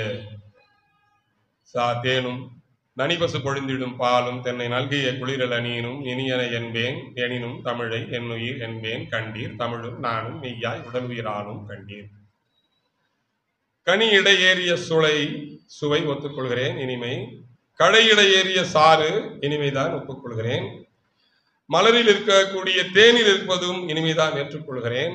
பசு தருகிற பால் இனிமைதான் ஏற்றுக்கொள்கிறேன். தென்னையில் இருக்கிற இளநீர் இனிமைதான் ஏற்றுக்கொள்கிறேன். எல்லாம் இனிமைதான். ஆனாலும் என் தமிழை விட இனிமை இல்லை, என் தாய் தமிழை விட அது இனிமை இல்லை. எனினும் தமிழை என்னுயிர் என்பேன் கண்டீர் என்று சொல்கிறானே, இந்த காரணத்திற்காகத்தான் என் ஆண் பிள்ளைகளே தமிழை தூக்கி பிடிக்க வேண்டும், நீங்கள் தாங்கி பிடிக்க வேண்டும், நீங்கள் சுமந்து கொண்டு போக வேண்டும். தமிழுக்கு நீங்கள் பல்லாக்கு தூண்களாக இருக்க வேண்டும், தமிழ் மகுடம் சூட வேண்டும். எப்போதுமே பல்லாக்கை தூக்குகிறவனுக்கு ஒரு பெருமை உண்டு தெரியுங்களா? பல்லக்கை தூக்குகிறவனுக்கு பெருமை உண்டு. இங்கு கோவில்களில் எல்லாம் பல்லக்கு தூக்குவரை பார்த்தால் உங்களுக்கு எப்படியோ சில பேருக்கு பொறாமையாக இருக்கும். நாத்திகவாதிகள் வேறு, ஐயா மறைக்கிறாரு. காரணம், அருகில் இருக்கிறான், சுமக்கிறான் என்கிற ஒரு பெருமை இருக்கிறது அல்லவா. இறைவனை தோள் கொடுத்தான், இறைவனுக்கே தோள் கொடுத்தான். ஏனென்றால் 90 வயது கிழவன் கீழ் இருக்கிறான், 7 வயது பாலகன் பல்லக்கிலே இருக்கிறான். இதைத்தான் வள்ளுவன் ஒரு இடத்துல சொல்லுவான் அல்லவா, பல்லக்கு தூக்குகிறவருக்கும் சுமக்கிறவருக்குமான நிறையை வைத்து அறத்தை மதிப்பிடாதீர்கள் என்று. அது வேறு, அங்கு போனால் வேற துறைக்கு போய்விடுவோம். அதுபோல நீங்கள் தமிழை உங்கள் தோள்களில் சுமந்து வாருங்கள், உங்களை பார்க்கிறவர்கள் பெருமையாக பார்ப்பார்கள் என்பதனால் தான் இந்த கனிகடை ஏறிய சுளையை சொல்லி அவன் உங்களை தன் பக்கம் இருக்கிறான். இத்தகைய தமிழ்தான் நம் உயிர், இத்தகைய தமிழ்தான் நம் வாழ்வு, இத்தகைய தமிழ்தான் நம் மானம். இதனால் தான் அவன் எங்கள் வாழ்வும் எங்கள் வளமும் மங்காத தமிழ் என்று சங்கே முழங்கு, எங்கள் பகைவர் எங்கோ மறைந்தார், இங்குள்ள தமிழர்கள் ஒன்றாதல் கண்டு ஏன் மறைந்தார்? பகைவர் ஏன் மறைந்தார்? இங்குள்ள தமிழர்கள் ஒன்றாதல் கண்டு, ஒன்றாய் இருந்ததனால் அன்று பகைவர்கள் மறைந்தார்கள். மீண்டும் அந்த ஒற்றுமை தேவைப்படுகிறது. இப்போதைய பகைவர்கள் மறைவதற்கு மீண்டும் நாம் ஒன்றுபட வேண்டும் என்பதைத்தான் இந்த பாடலை உங்கள் உணர்த்துகிறது. இப்படிப்பட்ட தமிழை மேலும் வளர்த்தெடுக்க வேண்டும். நம்முடைய ஆசான் சொல்லுகிறார் பாரதி, சென்றிடுவீர் 8 திக்கும். நான் சொல்லுகிற பாடல் எல்லாம் உங்களுக்கு அறிமுகமாகி இருக்கிறதா என் அன்பு பிள்ளைகளே? அறிமுகமாகி இருக்கிறதா? தேடுங்க போய். இனி இந்த மேடைகளில் நீங்கள் பேசுகிற போதெல்லாம் தமிழ் பாடல் ஒன்றை திரும்ப திரும்ப பேராசான்கள் படைத்திருக்கக்கூடிய, பேரறிஞர்கள் படைத்திருக்கக்கூடிய தமிழ் பாடல்களை சொல்லி சொல்லி உங்கள் உரையை தொடங்குங்கள். அந்த தமிழுக்கு நீங்கள் பாதுகாவலனாக இருக்க வேண்டும் என்பதற்காகத்தான். இது மே மாதமானதனால் தான் குழந்தைகள் குறைவாக இருக்கிறீர்கள் என்றால் இங்கு குழந்தைகள் கூட்டம் வழிந்தோடும். அங்கு விதைப்பது ரொம்ப பயனாக இருக்கும். இது விளைந்தவர்கள் மத்தியில் இருக்கிறோம், அங்கு விதைகளுக்கு நாம் இடம் கொடுக்க வேண்டும் என்கிற நிலையிலே சொல்லுகிறார். எளிய நடையில் தமிழ் நூல்கள் எழுதிடவும் வேண்டும், இலவச நூல் கழகங்கள் எவ்விடத்தும் வேண்டும், புதிய புதிய நூல்கள் வேண்டும், பழமையை ஒதுக்க வேண்டும், மதங்களில் எதையும் சாய்த்துவிடக் கூடாது, மொழி வேறு மதம் வேறு, அதையும் இதையும் இணைத்து விடாதீர்கள், ஏதோ ஒரு இடத்திலே வைத்து பூட்டி விடாதீர்கள் என்கிற பலதரப்பட்ட செய்திகளை அவன் இந்த பாடலிலே சொல்கிறார். எளிய நடையில் தமிழ் நூல்கள் எழுதிட வேண்டும், இலக்கண நூல் புதிது புதிதாக இயற்றுதலும் வேண்டும், வெளியுலகில் சிந்தனையில் புதிது புதிதாக விளைந்துள்ள எவற்றின் இருக்கும் பெயர்கள் கண்டு நாம் என்ன செய்யணும்? தெளிவுறுத்தும் படங்களோடு. ஒரு பாட்டு எழுதுனது பல வருஷத்துக்கு முன்னாடி. படத்தோடு செய்தி இருந்தா என்னப்பா சொல்லுவீங்க? அந்த புத்தகத்தை காமிக்ஸ் சொல்லுவீங்களா? இன்னும் கொஞ்சம் ஆழமா, இன்னும் கொஞ்சம் இந்த வேதியியல் அறிவியல் சார்ந்த ஒரு புத்தகம் வந்திருக்கு இல்லையா? உங்களுக்கு படங்களோடு செய்திகளை தருவது என்சைக்ளோ பீடியா. எவ்வளவு ஆர்வமா இருக்கும். நல்லா புரிஞ்சுங்க. இப்போது புத்தகங்களில், தமிழ் புத்தகங்களில் படங்கள் குறைந்து விட்டது, பத்தியா வரிகள் கூடிவிட்டது. அப்போதெல்லாம் நாங்கள் குழந்தையாக இருந்து படிக்கிற போது புத்தகம் வாங்கிய உடனேயே நமக்கு என்ன வேலை? படம் பார்க்கிற வேலை. புரட்டி புரட்டி புரட்டி எல்லா படங்களையும் பார்க்கிற வேலை தான் நமக்கு. இதை நாம் அனுபவித்தோம். இங்க வெறும் வரி வரியா இருக்கு, வரி வரியா இருக்கு. என்ன செய்யறது? அப்ப குழந்தைகளுக்கான ஆர்வம் குறைந்து போயிருக்கிறது. இன்னைக்கு எல்லாவற்றையும் அவர்கள் ஊடகங்களில் பார்த்து கண்ணை கெடுத்துக் கொள்கிறார்கள், வழி தவறி போகிறார்கள். அப்போ எல்லா செய்திகளையும், சுவடிகளை எல்லாம் படங்களோடு தர வேண்டும் என்ப பாரதிதாசன் சொல்கிறான். தந்து செந்தமிழை இன்னைக்கு உயிர்ப்போடு இருக்க வேண்டும். அது எப்போதுமே உயிர்ப்போடுதான் இருக்கிறது. இருந்தாலும் உங்களுக்கு சொல்கிறார், இன்னைக்கு உயிர்ப்போடு இருக்க வேண்டும் என்று சொன்னால் செந்தமிழை செழுந்தமிழாய் ஆக்குவது உங்கள் கடமை என்று சொல்கிறார். செழுமை மிக்க தமிழாக இருக்க வேண்டும் என்பதை உங்களிடத்திலே பதிவு செய்கிறார். அடுத்த ஒரு பாட்டை சொல்றார், குறிச்சு வச்சுங்க. உலகியலின் அடங்களுக்கும் துறைதோறும் நூற்கள் ஒருத்தர் தரை இல்லாமல் ஊரறியும் தமிழில் சலசலவன எவ்விடத்தும் பாய்ச்சிவிட வேண்டும். சமயங்களில் அதை மதங்களிலே தமிழ் ஒளியை சாய்க்காமை வேண்டும். இலவச நூல் கழகங்கள் எவ்விடத்தும் வேண்டும். எங்கள் தமிழ் உயர்ந்து நாம் சொல்லி சொல்லி தலைமுறைகள் பல கழித்தோம், குறை களைந்தோம் இல்லை. சொல்லிக்கிட்டே இருக்கோம். குறையை களைந்தோமா? இல்லையே. ஒன்று மட்டும் நடக்கிறது. இது போன்ற திறன்பேசிகளில் தமிழ் இனி மெல்ல சாகும் என்று சொன்னது இப்போது மாறிவிட்டது. ஆங்கிலம் இனி மெல்ல சாகும். எப்படி தெரியுமா? ஆங்கில வார்த்தைகளில் தமிழ் ஒலி பயணமிக்கிறது. ஆங்கில எழுத்துகளில் தமிழ் ஒலி பயணமிக்கிறது. இப்போ நீங்க அனுப்புகிற குறுஞ்செய்திகள், தகவல்கள் அத்தனையும் ஆங்கிலம் தெரிந்தவன் என்ற போர்வையில் என்ன செய்கிறார்கள்? நான் வர மாட்டேன், NAN நான், VARA வர, MATTAN மாட்டேன். வாழ்க தமிழ், வாழ்க தமிழ். பெரிய ஆங்கில வார்த்தை 2 வார்த்தையாக மாறிவிட்டது. TQ. வாழ்க தமிழ், வளர்க தமிழ். TQ முடிஞ்சு போச்சு. என்ன வேண்டாம்? தேங்க்யூ. XI அவ்வளவுதான். MDயா அது M8 வேற சொல்றான். G8 M8 தெரியல. குட் நைட்டா G8 முடிஞ்சிச்சு. இதை எதிர்க்கவே வேண்டாம், இதை எதிர்க்கவே வேண்டாம். காரணம், அது தானாக தன் பாதையை விட்டு விலகி கொண்டிருக்கிறது. இங்கு ஆங்கில வழியாக தமிழ் ஒலித்துக் கொண்டிருக்கிறது என்பதை நீங்கள் மறந்துவிடக் கூடாது. இன்னும் அன்பு பெரியோர்களே, வலைதளங்களில், இணையதளங்களில் முதல் மொழியாக கோலோச்சி கொண்டிருப்பது தமிழ்தான். கம்ப்யூட்டர் லாங்குவேஜா இருப்பது தமிழ்தான். தமிழுக்குத்தான் அந்த தகுதி இருக்கிறது என்பதை உலகம் ஒப்புக்கொண்டிருக்கிறது என்பதை நாம் பெருமையாக கருத்தில் கொள்ள வேண்டும். அத்தகைய நிலையிலே உலகியலின் அடங்களுக்கும் துறைதோறும் நூற்கள் ஒருத்தரதை இல்லாமல் ஊரறியும் தமிழில் சலசலன இவ்விடத்தும் பாய்ச்சி விட வேண்டும். தமிழொலியை மதங்களிலே சாய்க்காமை வேண்டும். இலவச நூல் கழகங்கள் எவ்விடத்தும் வேண்டும். எங்கள் தமிழ் உயர்வென்று நாம் சொல்லி சொல்லி தலைமுறைகள் பல கழித்தோம், குறை களைந்தோம் அல்ல, அந்த குறையை நாம் களைந்து விடுவோம் என்று சொல்கிறார். ஏன் புத்தகம் வேண்டும்? எவ்வளவு பெரிய நூலகம் எதற்கு? நூல் படித்தால் என்ன ஆகும்? அன்புக்கும் அருளுக்கும் என்ன வேறுபாடு? வித்தியாசம். அன்புக்கும் அருளுக்கும் என்ன வேறுபாடு? என்ன இடைவெளி? என் அம்மாவின் அப்பாவின் மீது நான் வைக்கிற பாசத்திற்கு பெயர் அன்பு. யாரென்றே தெரியாத ஒரு நபரின் மீது, யாரென்றே தெரியாத ஒரு உயிரின் மீது நான் வைக்கிற பாசத்தின் பெயர் அருள். இது தமிழ், இது தமிழ். ஆக அன்பு அருளாக வேண்டும் என்றால் அறிவு வளர வேண்டும். அன்பு அருளாக வேண்டும் என்றால் அறிவு வளர வேண்டும். அப்போ அறிவு வளர வேண்டும் என்றால் இந்த உலகத்திலே புத்தகங்கள் வேண்டும். புத்தகம் இல்லை என்றால் அறிவு ஒருபோதும் வளராது. எப்படி எல்லாதை கொண்டு போகிறான்? மனிதரெல்லாம் அன்பு நெறி காண்பதற்கும் மனோபாவம் வானை போல் விரிவடைந்து தனி மனித தத்துவமாம் இருளை போக்கி சக மக்கள் என்பது உணர்வதற்கும் இனிதினிதாய் எழுந்த உயர் எண்ணமெல்லாம் இலகுவது புலவர்தரு சுவடி சாலை. புத்தக சாலை வேண்டும். வீட்டிற்கோர் புத்தக சாலை என்று வானொலியிலே அண்ணா பேசியிருக்கிறார். அந்த பாடம் இப்போது 9ஆம் வகுப்பிலே பாடமாக இருக்கிறது. அந்த உரை நடை, அவர் பேசிய உரை. எத்தனை பேர் வீடுகளில் புத்தக சாலை இருக்கிறது? நீங்கள் படிக்கிற புத்தகங்கள், பாட புத்தகங்கள் இருப்பது புத்தக சாலை இல்லை. ஆமா sir, physics, chemistry, maths, biology எல்லாமே இருக்குது. தமிழ், இங்கிலீஷ், சயின்ஸ், சோசியல் எல்லாமே இருக்கு. போட்டி தேர்வுகளுக்கெல்லாம் வைத்திருக்கிறேன் என்பது அல்ல. அதை தாண்டிய ஒரு உலகம் புத்தகத்தில் இருக்கிறது. பிள்ளைகள் தெரிந்தால் இப்ராஹிம் நம்முடைய பேரறிஞர் பெருமக்கள் அத்துணை பேருமே புத்தகம் ஒன்றே நட்பை வளர்ப்பது என்று சொல்லியிருக்கிறார்கள். புத்தகம் ஒன்று நட்பை வளர்ப்பது. ஆக நட்பு ஆழமாக வேண்டும் என்றால் புத்தகம் உன்னிடத்திலே ஆழமாக உன்னை அழைத்து செல்ல வேண்டும். ஆக படிப்பை தாண்டி, பாட புத்தகங்களை தாண்டி அறிவை நீங்கள் புத்தகங்களில் பெற வேண்டும். அப்படி புத்தக சாலைகள் பொதுவாகவும் இருக்க வேண்டும், அரசும் நிர்ணயிக்க வேண்டும், தனியார் புத்தகங்களும் இருக்க வேண்டும்.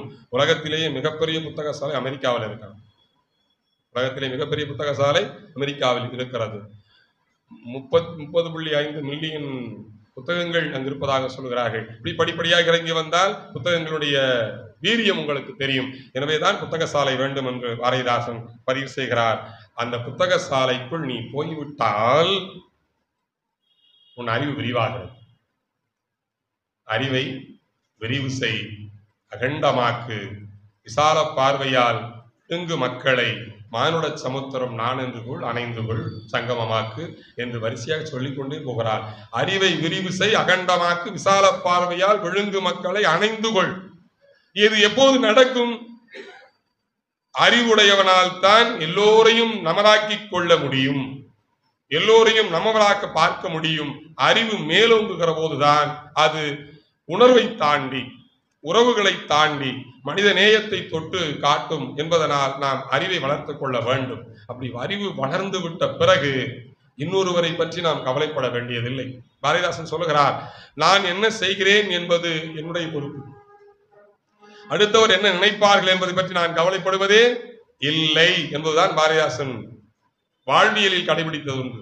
நான் எனக்காக செய்து கொள்கிறேன், இது பற்றி யாரும் கவலைப்பட வேண்டியதில்லை, என்னை பற்றி யார் என்ன நினைக்கிறார்கள் என்பதும் எனக்கு கவலை இல்லை என்று சொல்கிற அளவிற்கு தன்னை நியாயப்படுத்தி கொண்டிருக்கிறார் என்பதை உணர வேண்டும். அப்படியானால் எந்த அளவுக்கு தைரியத்தோடு சொல்கிறார், எந்த அளவுக்கு தைரியமாக சொல்கிறார், நான் செய்வதும் சொல்வதும் எழுதுவதும் பேசுவதும் சரியென்று பட்டால் தான் இந்த வாசகம் வெளிவரும், இல்லை என்றால் வரி சொல்வதற்கு வாய்ப்பு இல்லை. அந்த நிலையிலே அப்போ அறிவை விரிவு செய்து விட்டால் ஒரு சின்ன அடுத்த ஒரு புள்ளிக்கு வருகிறார். நான், என் மனைவி, என் பிள்ளைகள், என் குடும்பம், என் ஊரு, இப்படி நான் சுருங்கி இருக்க மாட்டேன்.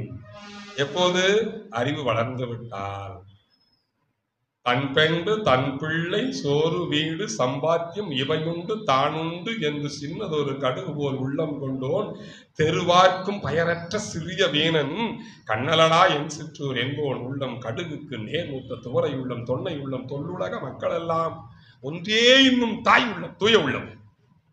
எப்ப வரும்? அறிவு பெருகினால் பொதுநலம் பெருகும். அப்போ சிறிய வட்டத்திற்குள் இருந்து வெளியே வருவதற்கு அறிவு தேவை என்பதை பாரதிதாசன் பட்டியலிடுகிறான். படியுங்கள்.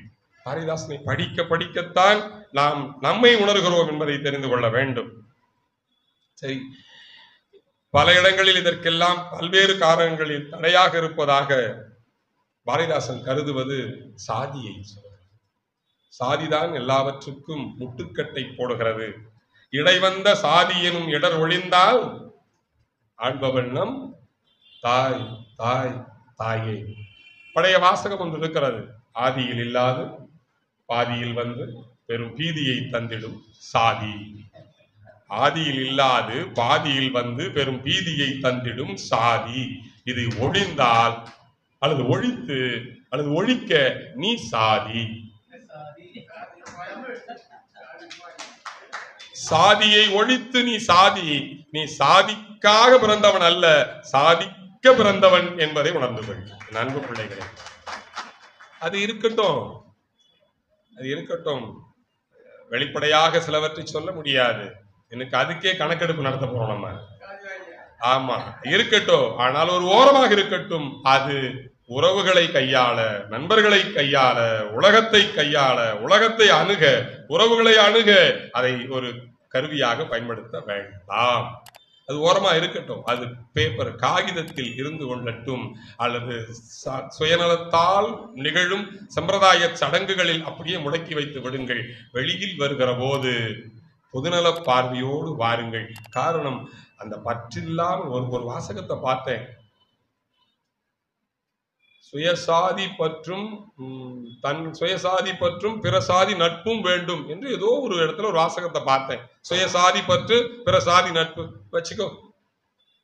சாதிகள் இல்லையடி பாப்பான்னு அவர் அங்க சொன்னார். சாதிகள் இல்லையடி பாப்பா, குலம் தாழ்த்தி உயர்த்தி சொல்லல் பாவம், நீதி உயர்ந்த மதி கல்வி, நித்தம் நிறைய உடையவர்கள் மேலோர்னு. இங்க பாரதிதாசன் சொல்லுகிறார், சாதி மதம் தமிழ் இல்லை. என்னல்ல, சாதி மதம் தமிழ் இல்லை. சாதி மதம் தமிழ் இல்லை என்பதனால் தமிழ் ஏற்றுக்கொள்வது இல்லை.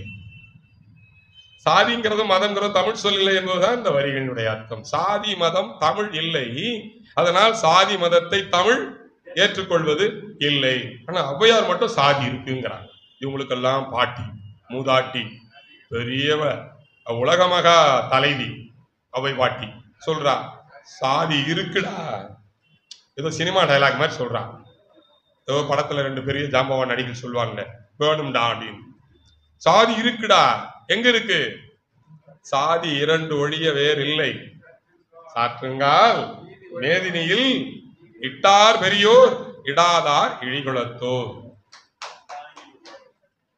கொடுக்கிறவன் கொடுக்காதவன், கொடுக்கிறவன் கொடுக்காதவன், 2 ஜாதி, அவ்வளவுதான். உலகத்துல வேற ஜாதியே இல்லை. வாரி வழங்கும் வல்லைகள் எல்லாம் ஒரு ஜாதி, கொடுக்காதவன் எல்லாம் ஒரு ஜாதி. அவன் உயர்ந்தவன், இவன் தாழ்ந்தவன். இதையே சங்க இலக்கியம் ஒத்துக்கல. நம்ம வேற தலைக்கு போயிடக்கூடாது. இல்ல, எங்க ஐயா உட்காந்துருக்காரு, ஒரு வார்த்தை மட்டும் சொல்லியிருக்கணும். ஏனென்றால் கொடுப்பதை பெறுவதும் அல்லது இருப்பதை கொடுக்காமல் இருப்பதும் இழிவு என்று சொல்கிறார். ஈயன இறத்தல் இழிந்தென்று அதனதில் ஈயன் என்றால் அதனினும் இழிந்தென்று, கொல்லென கொடுத்தல் உயர்ந்தென்று அதனதில் கொள்ளையன் என்றால் அதனினும் உயர்ந்தென்று சொல்கிறார். கொடுப்பது உயர்வதல்ல, பெறுவது அதை சொல்லுகிறார். அப்படி பார்க்கிற போது இங்க சாதி மதம் தமிழ் இல்லை, அதனால் தமிழ் சாதி மதத்தை ஏற்பதில்லை என்று சொல்லுகிறார். அந்த வகையில மிக ஆழமா ஒன்று சொல்லுகிறார். வேற என்னடா பண்றது, வழி இல்லை. இப்ப நான் சொன்னேன்ல, ரகசியமா வச்சுக்கணும், அந்த வழி இல்லாம போச்சு. அதனால அவர் அந்த வரியை பயன்படுத்துகிறார். இருட்டறையில் உள்ளதடா உலகம், சாதி இருக்கின்றது என்பானும் இருக்கின்றானே, என்ன பண்ண வாழ்றானே. இருட்டறையில் உள்ளதடா உலகம், சாதி இருக்கின்றது என்பவனும் இருக்கின்றானே. மறுட்டுகின்ற பெருசா போகும், நேரம் இல்லை. அப்போ நாம் அதில் வெளிச்சத்திற்கு வந்து விடுவோம் என்பதைத்தான் பாரதிதாசன் பட்டியலிட்டு காண்பிக்கிறான். அடுத்து இதையெல்லாம் பேசினோமே, உலகம் உய்ய ஒரு வழி என்றால் பெண்மை, பெண்கள் ரொம்ப சொற்பமாகத்தான் வந்திருக்கிறார்கள். 1, 2, 3, 4, 5 நம்முடைய அலுவலர்கள் வந்திருக்கிறார்கள். உலகத்தில் ஒரு ஆண்மகன் வீறு கொண்டு என் பாணியில் என்னுடைய நடையில் சொல்ல வேண்டும் என்றால் திமிரோடு ஒருவன் நடக்க வேண்டும் என்று சொன்னால் அங்கு யார் தகுதியோடு சுதந்திரத்தோடு இருக்க வேண்டும்? அந்த வீட்டினுடைய பெண்மகள் சுதந்திரமாக இருந்தால் ஆண்மகன் திமிரோடு வெளியில் வரலாம். நானும் சொல்லலப்பா, வள்ளுவனே சொல்லியிருந்தான். புகழ் புரிந்த இல்லிலோர்க்கு இல்லை, இகழ்வார் முன் ஏறுவோல் பீடு நடைந்தான். கொடுத்து வைத்திருக்க வேண்டும். அப்படிப்பட்ட பெண் பிள்ளைகளை மனைவிகளாக அடைவதற்கு அப்படிப்பட்ட சூழலை நாம் அடக்கி ஆள்கிறோமே ஏன் என்று சொல்லலாம். அங்க பாரதி பெண்ணுக்கு ஞானத்தை வைத்தான், புவி பேணி வளர்த்திடும் ஈசன் மண்ணுக்குள்ளே சிலர் மூட நல்ல மாதர் அறிவை கடுத்தார் என்று பாரதி சொல்றார். இவனுடைய சீடன் சொல்கிறார், பெண்ணடிமை தேறு மட்டும் பேசும் இத்தரு நாட்டின் மண்ணடிமை தீர்ந்து வரல் முயற்கொம்பே ஊமை என்றே பெண்ணை உரைக்கு மட்டும் உள்ளடங்கும் ஆமை நிலைதான் ஆடவர்க்கு உண்டு. ஒரே பெண்கள் சுதந்திரம் அடையவில்லை என்று சொன்னால் நாடு சுதந்திரம் அடையாது. பெண்கள் ஊமைகளாக இருந்தால் ஆண்கள் ஊமையிலும் ஊமையாக ஆமைகளாகத்தான் இருக்க வேண்டி வரும். எனவே பெண் சுதந்திரம் வேண்டும் என்பதை சொல்கிறார். பெண் சுதந்திரத்தின் உச்சபட்சம் என்ன தெரியுங்களா? கைம்பெண். இந்த உலகத்திலே எத்தனை பெரிய வலி என்றால், உலகத்தில் எத்தனையோ வலிகளை ஆண்களும் அடைகிறார்கள், பெண்களும் அடைகிறார்கள். ஆனால் பெண்கள் மட்டும்தான் சமூக பார்வையில், ஒடுக்கப்பட்ட பார்வையில், நசுக்கப்பட்ட பார்வையிலே ஏகப்பட்ட வலிகளை அனுபவிக்கிறார்கள். அவர்கள் வலிகளுக்கு அளவே இல்லை. முதல் வலி வயதுக்கு ஏற்ற மாற்றம் ஏற்படவில்லை என்றால் ஒரு வலி. வயதுக்கேற்ற மாற்றம் ஏற்பட்டு மனம் புரியவில்லை என்றால் ஒரு வலி. மனம் புரிந்த அந்த தாய், அந்த பெண்மை தாய்மை அடையவில்லை என்றால் ஒரு வலி. அப்படி மனம் புரிந்த அந்த பெண் கணவனை இழந்து விட்டால் அதுதான் வாழ்நாள் வலி. இந்த வலிகளுக்கு மருந்து போட்டவன் தான் பாரதிதாசன். கோரிக்கையற்று கிடக்கு தன்னை வேரில் பழுத்த பலா என்று சொன்னார். அழகான வரிகள். இதாவது உங்களுக்கு புரியாமல் இருக்கலாம். வாடாத பூ போன்ற மங்கை நல்லாள், மணவாளன் இறந்தால் பின் மணத்தல் தீதோ, பாடாத தேனி உலவா தென்றல் பசியாத நல்வயிறு பார்த்ததென்றோ என்று கேட்கிறார். மனைவிமார் இறந்து விட்டால் ஆண் மக்கள் திருமணம் செய்து கொள்வதை ஏற்றுக்கொள்கிற சமுதாயம், ஆண் இறந்து விட்டால் பெண் மக்கள் ஏன் திருமணம் செய்து கொள்ள கூடாது என்கிற அந்த பரந்த மனப்பான்மை இல்லாதது ஆணினத்தினுடைய ஆதிக்கத்தை காட்டுவதாக பாரதிதாசன் இங்கு பதிவு செய்கிறார். வேண்டும். இதை புறாவின் வழியா நமக்கு சொல்றாங்க. இதை புறாவின் வழியாக நமக்கு சொல்கிறார். உங்களுக்கு எல்லாருக்கும் தெரிந்த பாட்டு தான். இட்டதோர் தாமரைப்பூ இதழ் விரிந்திருத்தல் போல வட்டமாய் புறாக்கள் கூடி விருந்துண்ணும் அவர்கள் வாழ்வில் வெட்டில்லை கட்டவில்லை வேறு வேறு என்றிருந்தும் கட்டில்லை கீழ்மேல் என்னும் கண்மூடி வழக்கமில்லை என்பதில் அந்த பாடல்களிலே ஒவ்வொன்றா வருகிறது. புறாக்களினுடைய தன்மையை சொல்கிறான் பாருங்கள். ஆண் புறா பெண் புறா. ஒரு பெண் புறா இன்னொரு ஆண் புறாவை சேராது.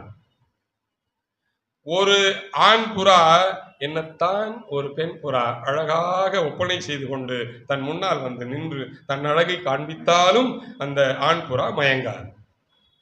இன்னைக்கு நிறைய ஆண் புறாக்கள் சில பெண் புறாக்களை பார்த்து மயங்குவதனால் தான் பெரும் இழப்புகளுக்கும் அவமானங்களுக்கும், உலகத்திலேயே வள்ளுவன் சொல்வது மிகப்பெரிய அவமானங்களில் இழுக்குகளில் அசிங்கத்தில் மிகப்பெரிய அசிங்கம், அவமானத்தில் மிகப்பெரிய அவமானம் பிறன்மனை நோக்குதல் என்று சொல்றார். அதை விட உன்னுடைய ஒழுக்கத்தை கெடுப்பதற்கு உலகில் வேற எந்த ஆயுதமும் இல்லை. அதுதான் மிகப்பெரிய படுபாதக செயல் என்று சொல்கிறான். அப்படி இந்த புறாக்களின் வழியாக அவன் சொல்லுகிற போது கடைசி ஒரு வரியை போடுறாரு. இரண்டில் ஒன்று இறந்த பின்பு ஒன்றை இன்னொன்று நாடும்.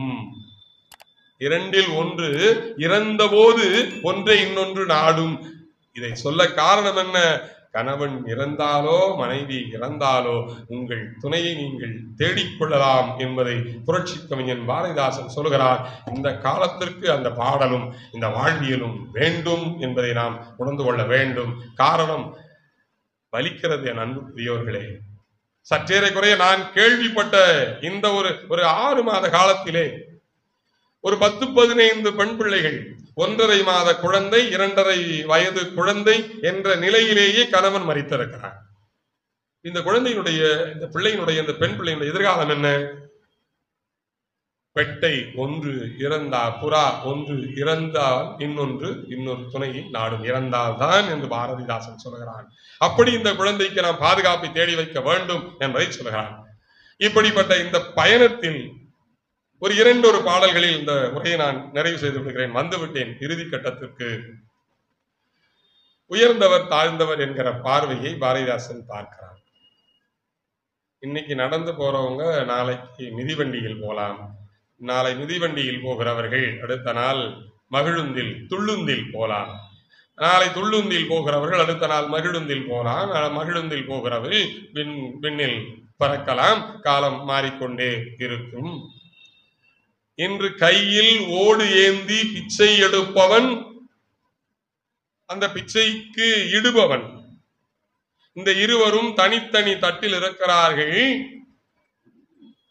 இது மாறும், இது மாறும் என்பதை பாரதிதாசன் ஒரு பாடலிலே சொல்லி இருக்கிறான். உயர்ந்தவர் தாழ்ந்தவர் என்று ஒன்றுமில்லை. பாடல் உங்களுக்கு தெரியும்.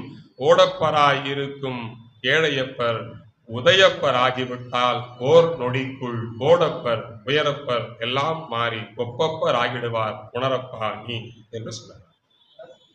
மிக அற்புதமான ஒரு சித்தாந்தம், தத்துவம் மிகுந்த பாடல் இது. எதுவும் நிலையில்லை, எதுவும் கடந்து போகும், மாற்றம் ஒன்று மாறாதது, அந்த மாற்றம் எல்லார் வாழ்விலும் நடக்கும் என்று சொல்லுகிறார். பாரதிதாசன் சொன்ன நிறைய காதல் இருக்கிறது. இப்போது இந்த அவைக்கு முதியோர் காதல் முக்கியமானதாக இருக்கும் என்று நினைக்கிறேன். இந்த அவைக்கு முதியோர் காதல் சொல்லி முடிக்கிற போது சில பேர்களுடைய கண்களில் ஒரு சொட்டு பணிக்கலாம், அல்லது உள்ளுக்குள் அதை நீங்கள் தணிக்கலாம், இல்லை வராதே என்று சொல்லி இதை திணிக்கலாம். உண்மையிலேயே அழகான காதல் என்பது முதியோர் காதல் தான். இது எந்தென்றைக்கும் பொருந்தும், என்னென்றைக்கும் பொருந்தும். வயசாகி போச்சு, அவளை பார்த்தா 35 வருஷத்துக்கு முன்னாடி பார்த்தவ மாதிரி தெரியல. எதுக்குடா இவளை என் தலையில கட்டி வச்சாங்கன்னு யோசிக்கிற அளவுக்கு இருக்கா. இதை இன்னையும் நான் காண்டு சுமக்கணுமாங்கிற மாதிரி இருக்கா. அழகு இல்ல, மிடுக்கா நடந்தாலே நடை இல்லை, அப்படியே பளபளபளன்னு மின்னினாலே அந்த தேக பொலிவில்லை, அன்றளந்த மலர் போல் இருந்தாலே அப்படி இல்லை, சதிராடும் நடை இல்லை. கண்ணங்கள் குழி விழுந்திருக்கிறது, கண்கள் குழி விழுந்திருக்கிறது. இவளால் எனக்கு என்ன சுகம், இவளால் எனக்கு என்ன சுகம். அற்புதமான வரிகள். புதுமலர் அல்ல, புதுமலர் அல்ல, காய்ந்த புற்கட்டே அவள் உடம்பு. சதிராடும் நடையல் அல்ல, சதிராடும் நடையல் அல்ல, தள்ளாடி விழும் கிழவி. மதியல்ல அவள் முகம். மதினா நிலவு. இப்ப அதை கூட நம்ம சொல்ல முடியாது. ஏன்னா சந்திரயான் போயிட்டு வந்து நிலவு என்ன லட்சணத்துல இருக்குதுன்னு கண்டுபிடிச்சு சொல்லிடுச்சு. ஒரு பெண்ணை பார்த்து நிலவை பார்த்து நிலவில் ஒளியில எல்லாம் பொய் சொல்லி தெரியக்கூடாது. ஏன்னா அவ்வளவு படு மோசமான அமைப்பு நிலாவுடையது. அவ்வளவு பள்ளமேடுகள், குழி குடர்கள், கரதமோடு. அட பாவிகளா, இத்தனை வருஷம் இதை சொல்லிதான் எங்களை ஏமாத்தினீங்களான்னு பெண்கள் இப்ப தெளிவாயிட்டாங்க. எனவே நிலவை வைத்து பெண்ணை இப்போது ஏமாற்ற முடியாது. நீங்க சொல்ல அப்போ சொன்னது மதியல்ல அவள் முகம், வறண்ட நிலம். வறள் நிலம்னு சொன்ன வறண்ட நிலம் சொல்லியிருக்கேன். குழிகள் கண்ணங்கள். எது எனக்கு இன்பம் தரும், எது எனக்கு இன்பம் தரும்? அன்பு பெரியோர்களே, அவள் இருக்கிறாள் என்பதொன்றே இன்பம் தரும். அவள் இருக்கிறாள் என்பதொன்றே இன்பம் தரும். இதை பார்த்து விட்ட பிறகு நான் எழுதிய ஒரு மேற்கோள், மனைவி இருப்பது இல்லாதது என்ற நிலையிலே உலகம் அவள் இருந்தால் இல்லை என்றால் பார்த்துங்க, உலகம் நமக்கு இருளாகும். இல்லை என்றால் உலகம் நமக்கு இருளாகும், உறவுகள் நமக்கு பகையாகும். அவள் இல்லை என்றால் உலகம் இருளாகும், உறவு பகையாகும். ஒன்று மட்டும் சொல்கிறேன், மனைவிமார்களுக்கு சுதந்திரம் கொடுங்கள். எப்போதும் கசானா சாவி முதலாளியாக மனைவிமார்கள் இருக்கிற குடும்பம் தலைவோங்கி நிற்கும். இதை நான் சொல்லவில்லை, எண்ணற்ற இலக்கியங்கள் சொல்கிறது. நாம் கையில் எடுத்தால் எந்த அளவுக்கு அது இருக்கும் என்று தெரியாது, ஆனால் பெண்களிடத்திலே ஒப்படைத்தால் உலகம் தலை தூக்கி நிற்கும் என்பதை நாம் உணர்ந்து கொள்ள வேண்டும். இந்த அளவிலே இந்த முதியோர் காதலோடு பாரதிதாசனுடைய ஏக்கத்தை பதிவு செய்துவிட்டு, ஏக்கம் இவ்வளவு சொன்னம்பா, இதெல்லாம் எப்ப நடக்கும், இவ்வளவு சொல்லி முடிச்சிட்டேன், எப்ப நடக்கும், எப்படி நடக்கும், யாரால் நடக்கும், எங்கு நடக்கும் என்று கேட்கிறார். வள்ளுவன் சொல்வான் இல்லையா, இதனை இதனால் இவன் முடிக்கும் என்றாய்ந்து அவனை அதனை அவன் கண்விடல். இப்படி அவர் கேட்கிறார். என்னரும் தமிழ்நாட்டின் கண் எல்லோரும் கல்வி கற்று பன்னரும் கலைஞானத்தால் பராக்கிரமத்தால் உன்னத அமயம் அன்பால் இமயமலை போல் உயர்ந்திடும் கீர்த்தி எய்தி இன்புற்றார் என்று மற்றோர் இயம்பக் கேட்டிடல். என்னாலோ இந்த குறள், இந்த வாசகம், இந்த கவிதை இப்போது பதிவாகிறது. என்னரும் தமிழ்நாட்டின் கண் எல்லோரும் கல்வி கற்று. இந்த கல்வியில் நான் ஒரு புள்ளி வைக்கிறேன், நீங்கள் அதை தொடர்ந்து கொள்ளுங்கள். எந்த கல்வி என்பதை நீங்கள் பூர்த்தி செய்து கொள்ளுங்கள். இந்த நிலையில் தான் நம் இளைஞர்களிடத்திலே ஏக்கத்தையும் எதிர்பார்ப்பையும் என்று நடக்கும் என்பதையும் பாரதிதாசன் முன்வைக்கிறார். இன்னும் இருண்ட வீடு இருக்கிறது, குடும்ப விளக்கு இருக்கிறது, குயில் ஏட்டிலே அவர் பாடிய படி என்கிற பாடல் இருக்கிறது. எல்லாவற்றையும் படியுங்கள், எல்லாவற்றையும் உள்வாங்குங்கள். பாரதிதாசனை தமிழோடு, பெண்மை புரட்சியோடு, சமூக சீர்திருத்தத்தோடு, பொதுவுடைமை சிந்தனையோடு, தொழிலாளர் நலனோடு நிறுத்தி விடாமல், மூடப்பழக்க வழக்கங்களோடு நிறுத்தி விடாமல் பலதரப்பட்ட பார்வை பாரதிதாசன் மேல் இருக்கிறது. அதனால்தான் பாரதிதாசன் பார்வையிலே என்று ஒரு புள்ளி வைத்து இந்த தலைப்பை தந்தேன். எல்லாவற்றையும் இங்கு பதிவு செய்து ஒவ்வொன்றுக்கும் ஒவ்வொரு எடுத்துக்காட்டுகளை சொல்லி பாவேந்தன் பாரதிதாசனை இங்கு நாம் அடையாளப்படுத்தலாம் என்று இறுதியாக, வீழ்ச்சியுறு தமிழகத்தில் எழுச்சி வேண்டும், விசையொழிந்த வேகத்தில் வன்மை வேண்டும், சூழ்ச்சிதனை பொறாமைதன்னை வஞ்சகத்தை தொகையாக எதிர்நிறுத்தி தூள் தூளாக்கும் காழ்ச்சிந்தை மரச்செயல்கள் மிகவும் வேண்டும், கடல் போல செந்தமிழை பெருக்க வேண்டும் என்று வேண்டி வாய்ப்புக்கு நன்றி கூறி விடைபெறுகிறேன். நன்றி, வணக்கம்.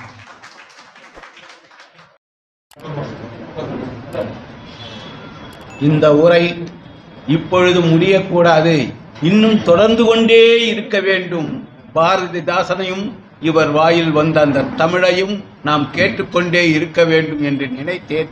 ஆனால் முடியாது, நாம் வீட்டுக்கு போனோம், இன்னும் எவ்வளோ வேலைங்க இருக்கு.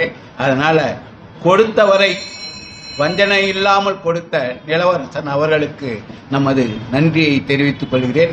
அவரை வாழ்த்த அவருடைய குருநாதரை 2 வார்த்தை பேசும்படி அழைக்கிறேன். ஒரு செய்தியை சொல்ல மறந்துவிட்டேன். தமிழ்நாட்டில் அல்லது பிற மாநிலங்களில் எல்லாவற்றையும் சேர்ந்து ஒரு செய்தியை சொல்ல வேண்டும். சிலப்பதிகாரம் என்றால் தமிழ்நாட்டில் அறிந்த ஒரே ஒரு பெயர் சிலம்பொலி செல்லப்பன். சிலப்பதிகாரம் என்றால் அந்த சிலம்பொலியாரே அடுத்த சிலம்பொலி நீர்தான். அவர் சொன்ன வார்த்தை நான் சொல்ல முடியாது.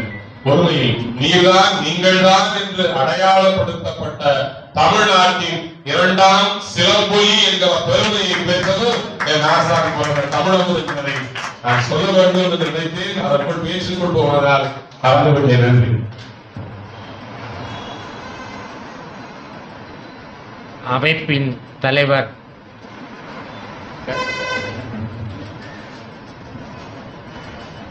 அமைப்பின் தலைவர் செயலாளர் மற்றும் பொறுப்பாளர் உள்ளிட்ட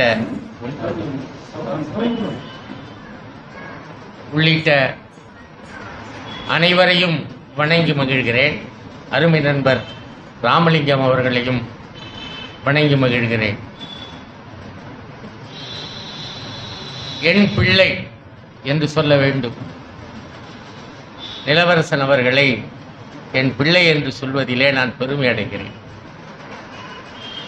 காரணம், நான் வளர்த்த பிள்ளை என்பது மட்டுமல்ல, தானாக வளர்ந்த பிள்ளை அவர்.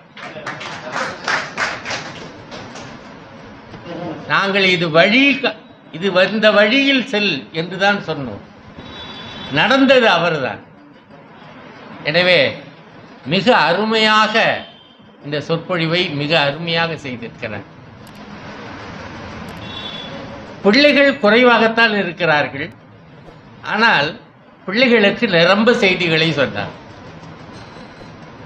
நாம் போய் பிள்ளைகளுக்கு சொல்ல வேண்டும் என்று கருதினார் போல்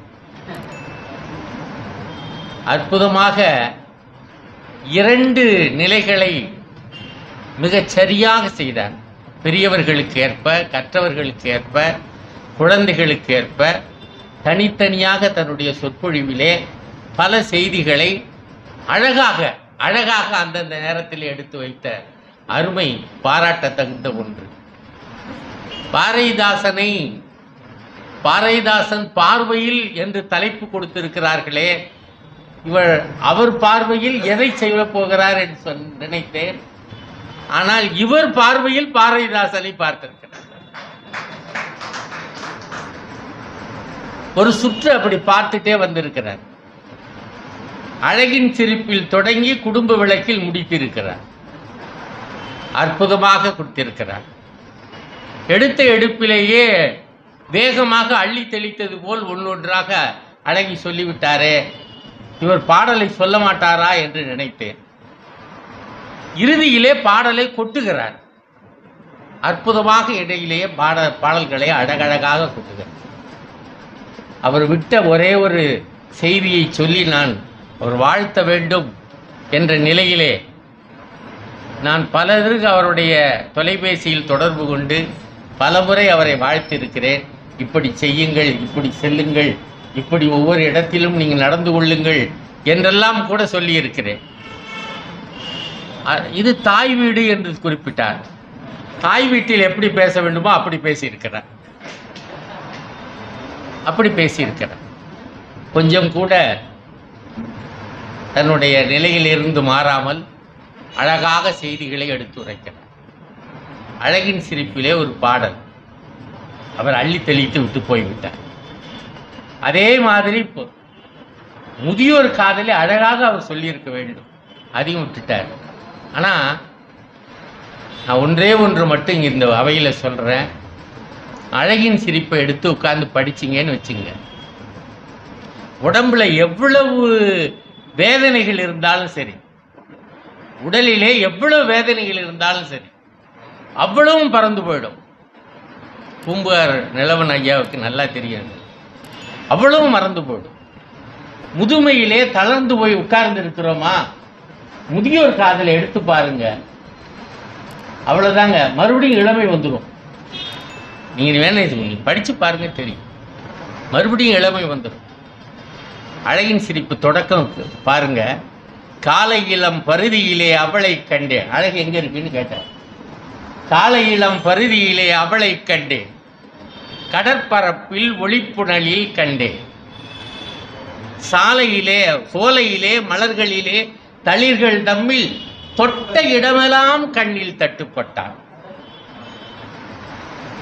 மாலையிலே மேற்றிசையில் இலகுகின்ற மாணிக்க சுடரில் அவள் இருந்தாள், ஆலஞ்சாலையிலே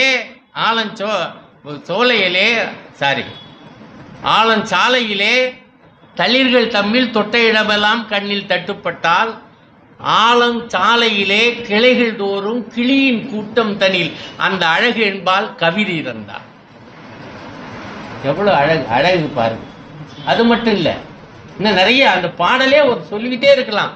நாரெடுத்து நறுமலரை தொடுப்பாளின் விரல் வளையில் நாடகத்தை செய்கின்றார். அடடே, செந்தோட் துழப்பினிலே கலப்பையுடன் உழவன் செல்லும் புதுநடையில் பூரித்தார்.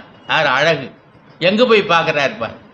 நாரெடுத்து நறுமலரை தொடுப்பாளின் விரல் வளையில் நாடகத்தை செய்கின்றால், அடடே செந்தோட் புறத்தினிலே கலப்பையுடன் உழவன் செல்லும் புதுநடையில் பூரித்தாள். அந்த அடடேங்கிற சொல்லு எவ்வளவு அந்த கவிதைக்கு எவ்வளவு அழகு கொடுக்குன்னு பார்த்தீங்களா? அது அழகு, அவ்வளவு அழகு. கடைசியில முடிப்பாரு, நல்லழகு வசப்பட்டால் துன்பம் இல்லை என்று முடிப்பார்.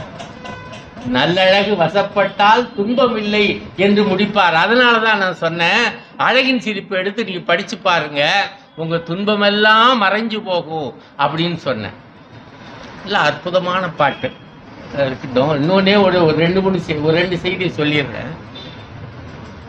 தமிழுக்கும் அமுதென்று பேர் அப்படின்னு அருமையா தொடங்கினாரு.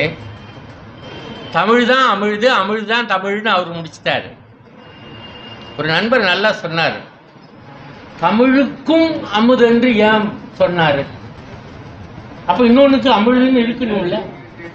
அப்ப இன்னொன்னுக்கு இருந்தா தானே தமிழுக்கும் அமுதென்று சொல்லணும். இலக்கண பிழையினால அதனால அப்படி போட்டாரு. தமிழுக்கு அமுதென்று பேருன்னா அது குற்றையில் உகர புணர்ச்சி அப்படி இப்படின்னு வந்துடும், அதனால அப்படி உம்முன்னு போட்டாரு தான் சொன்னாங்க. இந்த நண்பர் சொன்ன செய்தி இருக்க அழகான செய்தி.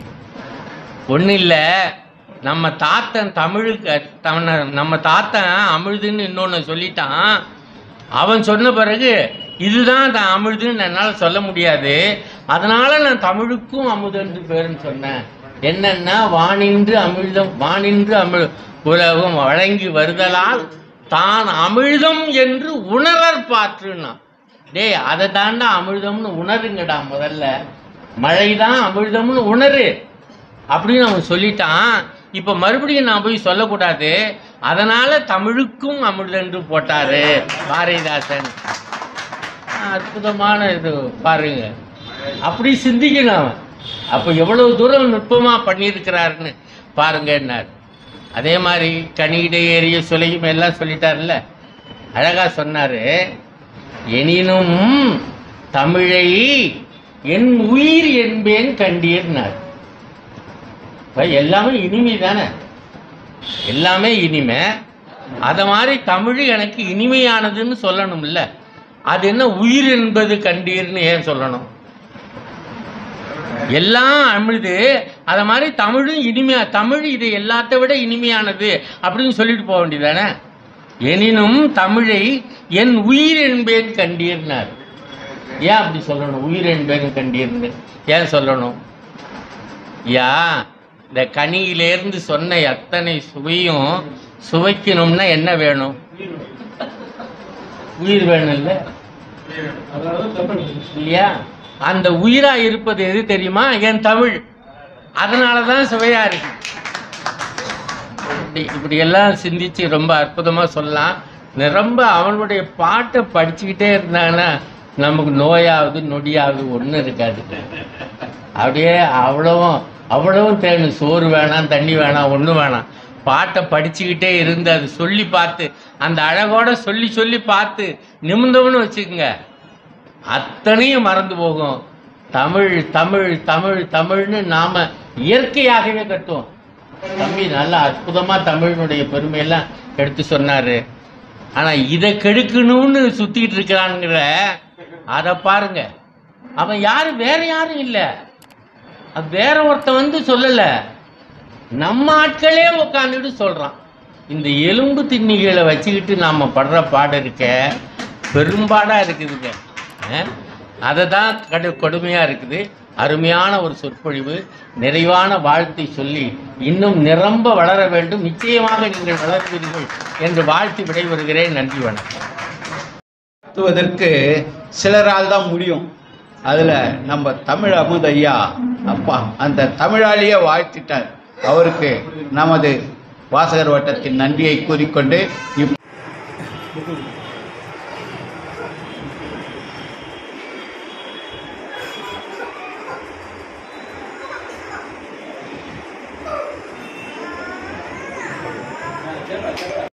கிளை நூலக வாசகர் வட்டத்தின் 92வது நிகழ்ச்சிக்கு தலைமையேற்றிருக்கின்ற கூட்டத் தலைவர் அவர் உள்ளிட்ட அனைவருக்கும் வணக்கத்தை தெரிவித்துக் கொள்கின்றேன்.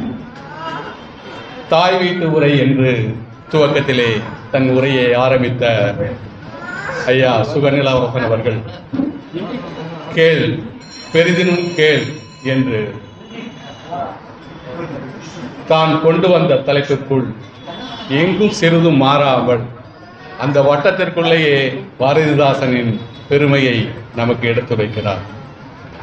ஐயா சுக நிலவரசன் அவர்கள் ஏதாவது ஒரு நிகழ்வுக்கு நாங்கள் எல்லாம் சேர்ந்து போகும்போது சொல்வார், அந்த பேச்சாளர் வந்து தனக்கு வழங்கப்பட்ட தலைப்பிலிருந்து எங்கேயாவது ஒரு நூல் விலகினா கூட தலைப்பு விட்டு விலகிட்டார் ஐயா அப்படி என்று சுட்டி காட்டக்கூடிய நபர். பல்வேறு நிகழ்ச்சிகளை நான் அவர்கிட்ட தொடர்ந்து பேசியிருக்கோம், கலந்து விட யாரோட இருக்கோம். அப்படிதான் பார்த்தீங்கன்னாக்கா அந்த உச்சரிப்பு பார்த்தீங்கன்னாக்கா லா லா இதோடைய உச்சரிப்புகள் வந்து தப்பாக வருதையா அப்படிங்கிறது எதிராளி பேசும்பொழுது அந்த பேச்சில் உள்ள குறையை சொல்லி அது நம்மள்கிட்ட மட்டும் இல்லாமல் அது திருத்துவதற்கான எல்லா முயற்சியும் பண்ணுவார். நாங்கள் பேசும்போது கூட அந்த தலைப்பை ஒட்டி தலைப்புக்குள்ளேயே தன்னை வளைத்து கொண்டு தலைப்புக்குள்ளேயே தன்னை பேச கொண்ட ஒரு திறமை அவருக்கு வந்திருக்கிறது. எப்பொழுதுமே அது எல்லோரும் கடைபிடிக்க வேண்டும் என்று கூறுவார்கள். அந்த வகையில் தன் ஆசான் முன்னாடியும் அதை கடைபிடித்திருக்கிறார். அதற்கு ஐயா அவர்களுக்கும் நன்றியை தெரிவித்துக் கொள்கிறேன். தமிழ் வளர்ச்சி பேரவையின் சார்பாக ஒவ்வொரு மாதமும் இதே போன்று கூட்டங்கள் நடக்கிறது. ஐயா தமிழ் வளர்ச்சி பேரவை முத்தமிழாவை மடத்துக்கெல்லாம் ஐயா அவர்கள் புலவர் சிலம்பு செல்வன் அவர் தமிழமுதலி அவர்கள் தலைவராகிறார்கள். அதே போல கவிஞர் கண்ணதாசன் பேரவையுடைய தலைவர் ராமலிங்க ஜோதி அவர்கள் வந்திருந்தார்கள். தொடர்ந்து வடசென்னை பகுதியில் பல்வேறு அரங்கங்களில் கூட்டங்கள் தமிழுக்கான கூட்டங்கள் நடந்து கொண்டிருக்கிறது. வாய்ப்பு கிடைக்கும் போது நம்ம ஏதாவது 1-2 கூட்டங்களுக்கு தான் போக முடியுது. அனைத்து கூட்டங்களுக்கும் வாய்ப்பு இருந்தால் நம்ம எல்லாம் கலந்து போவோம் என்று கூறிக்கொண்டு இந்த நிகழ்ச்சி சிறப்பாக அமைய ஒத்துழைத்த வாசகர்களுக்கும் நூலக பணியாளருக்கும் தொடர்ந்து இந்த நிகழ்ச்சிக்கு தேநீர் வழங்கி கொண்டிருக்க ஜிவிஆர் குழுமத்திற்கும் நன்றியை தெரிவித்துக் கொள்கிறேன். நன்றி, வணக்கம். இப்பொழுது தேசிய கீதம் சதான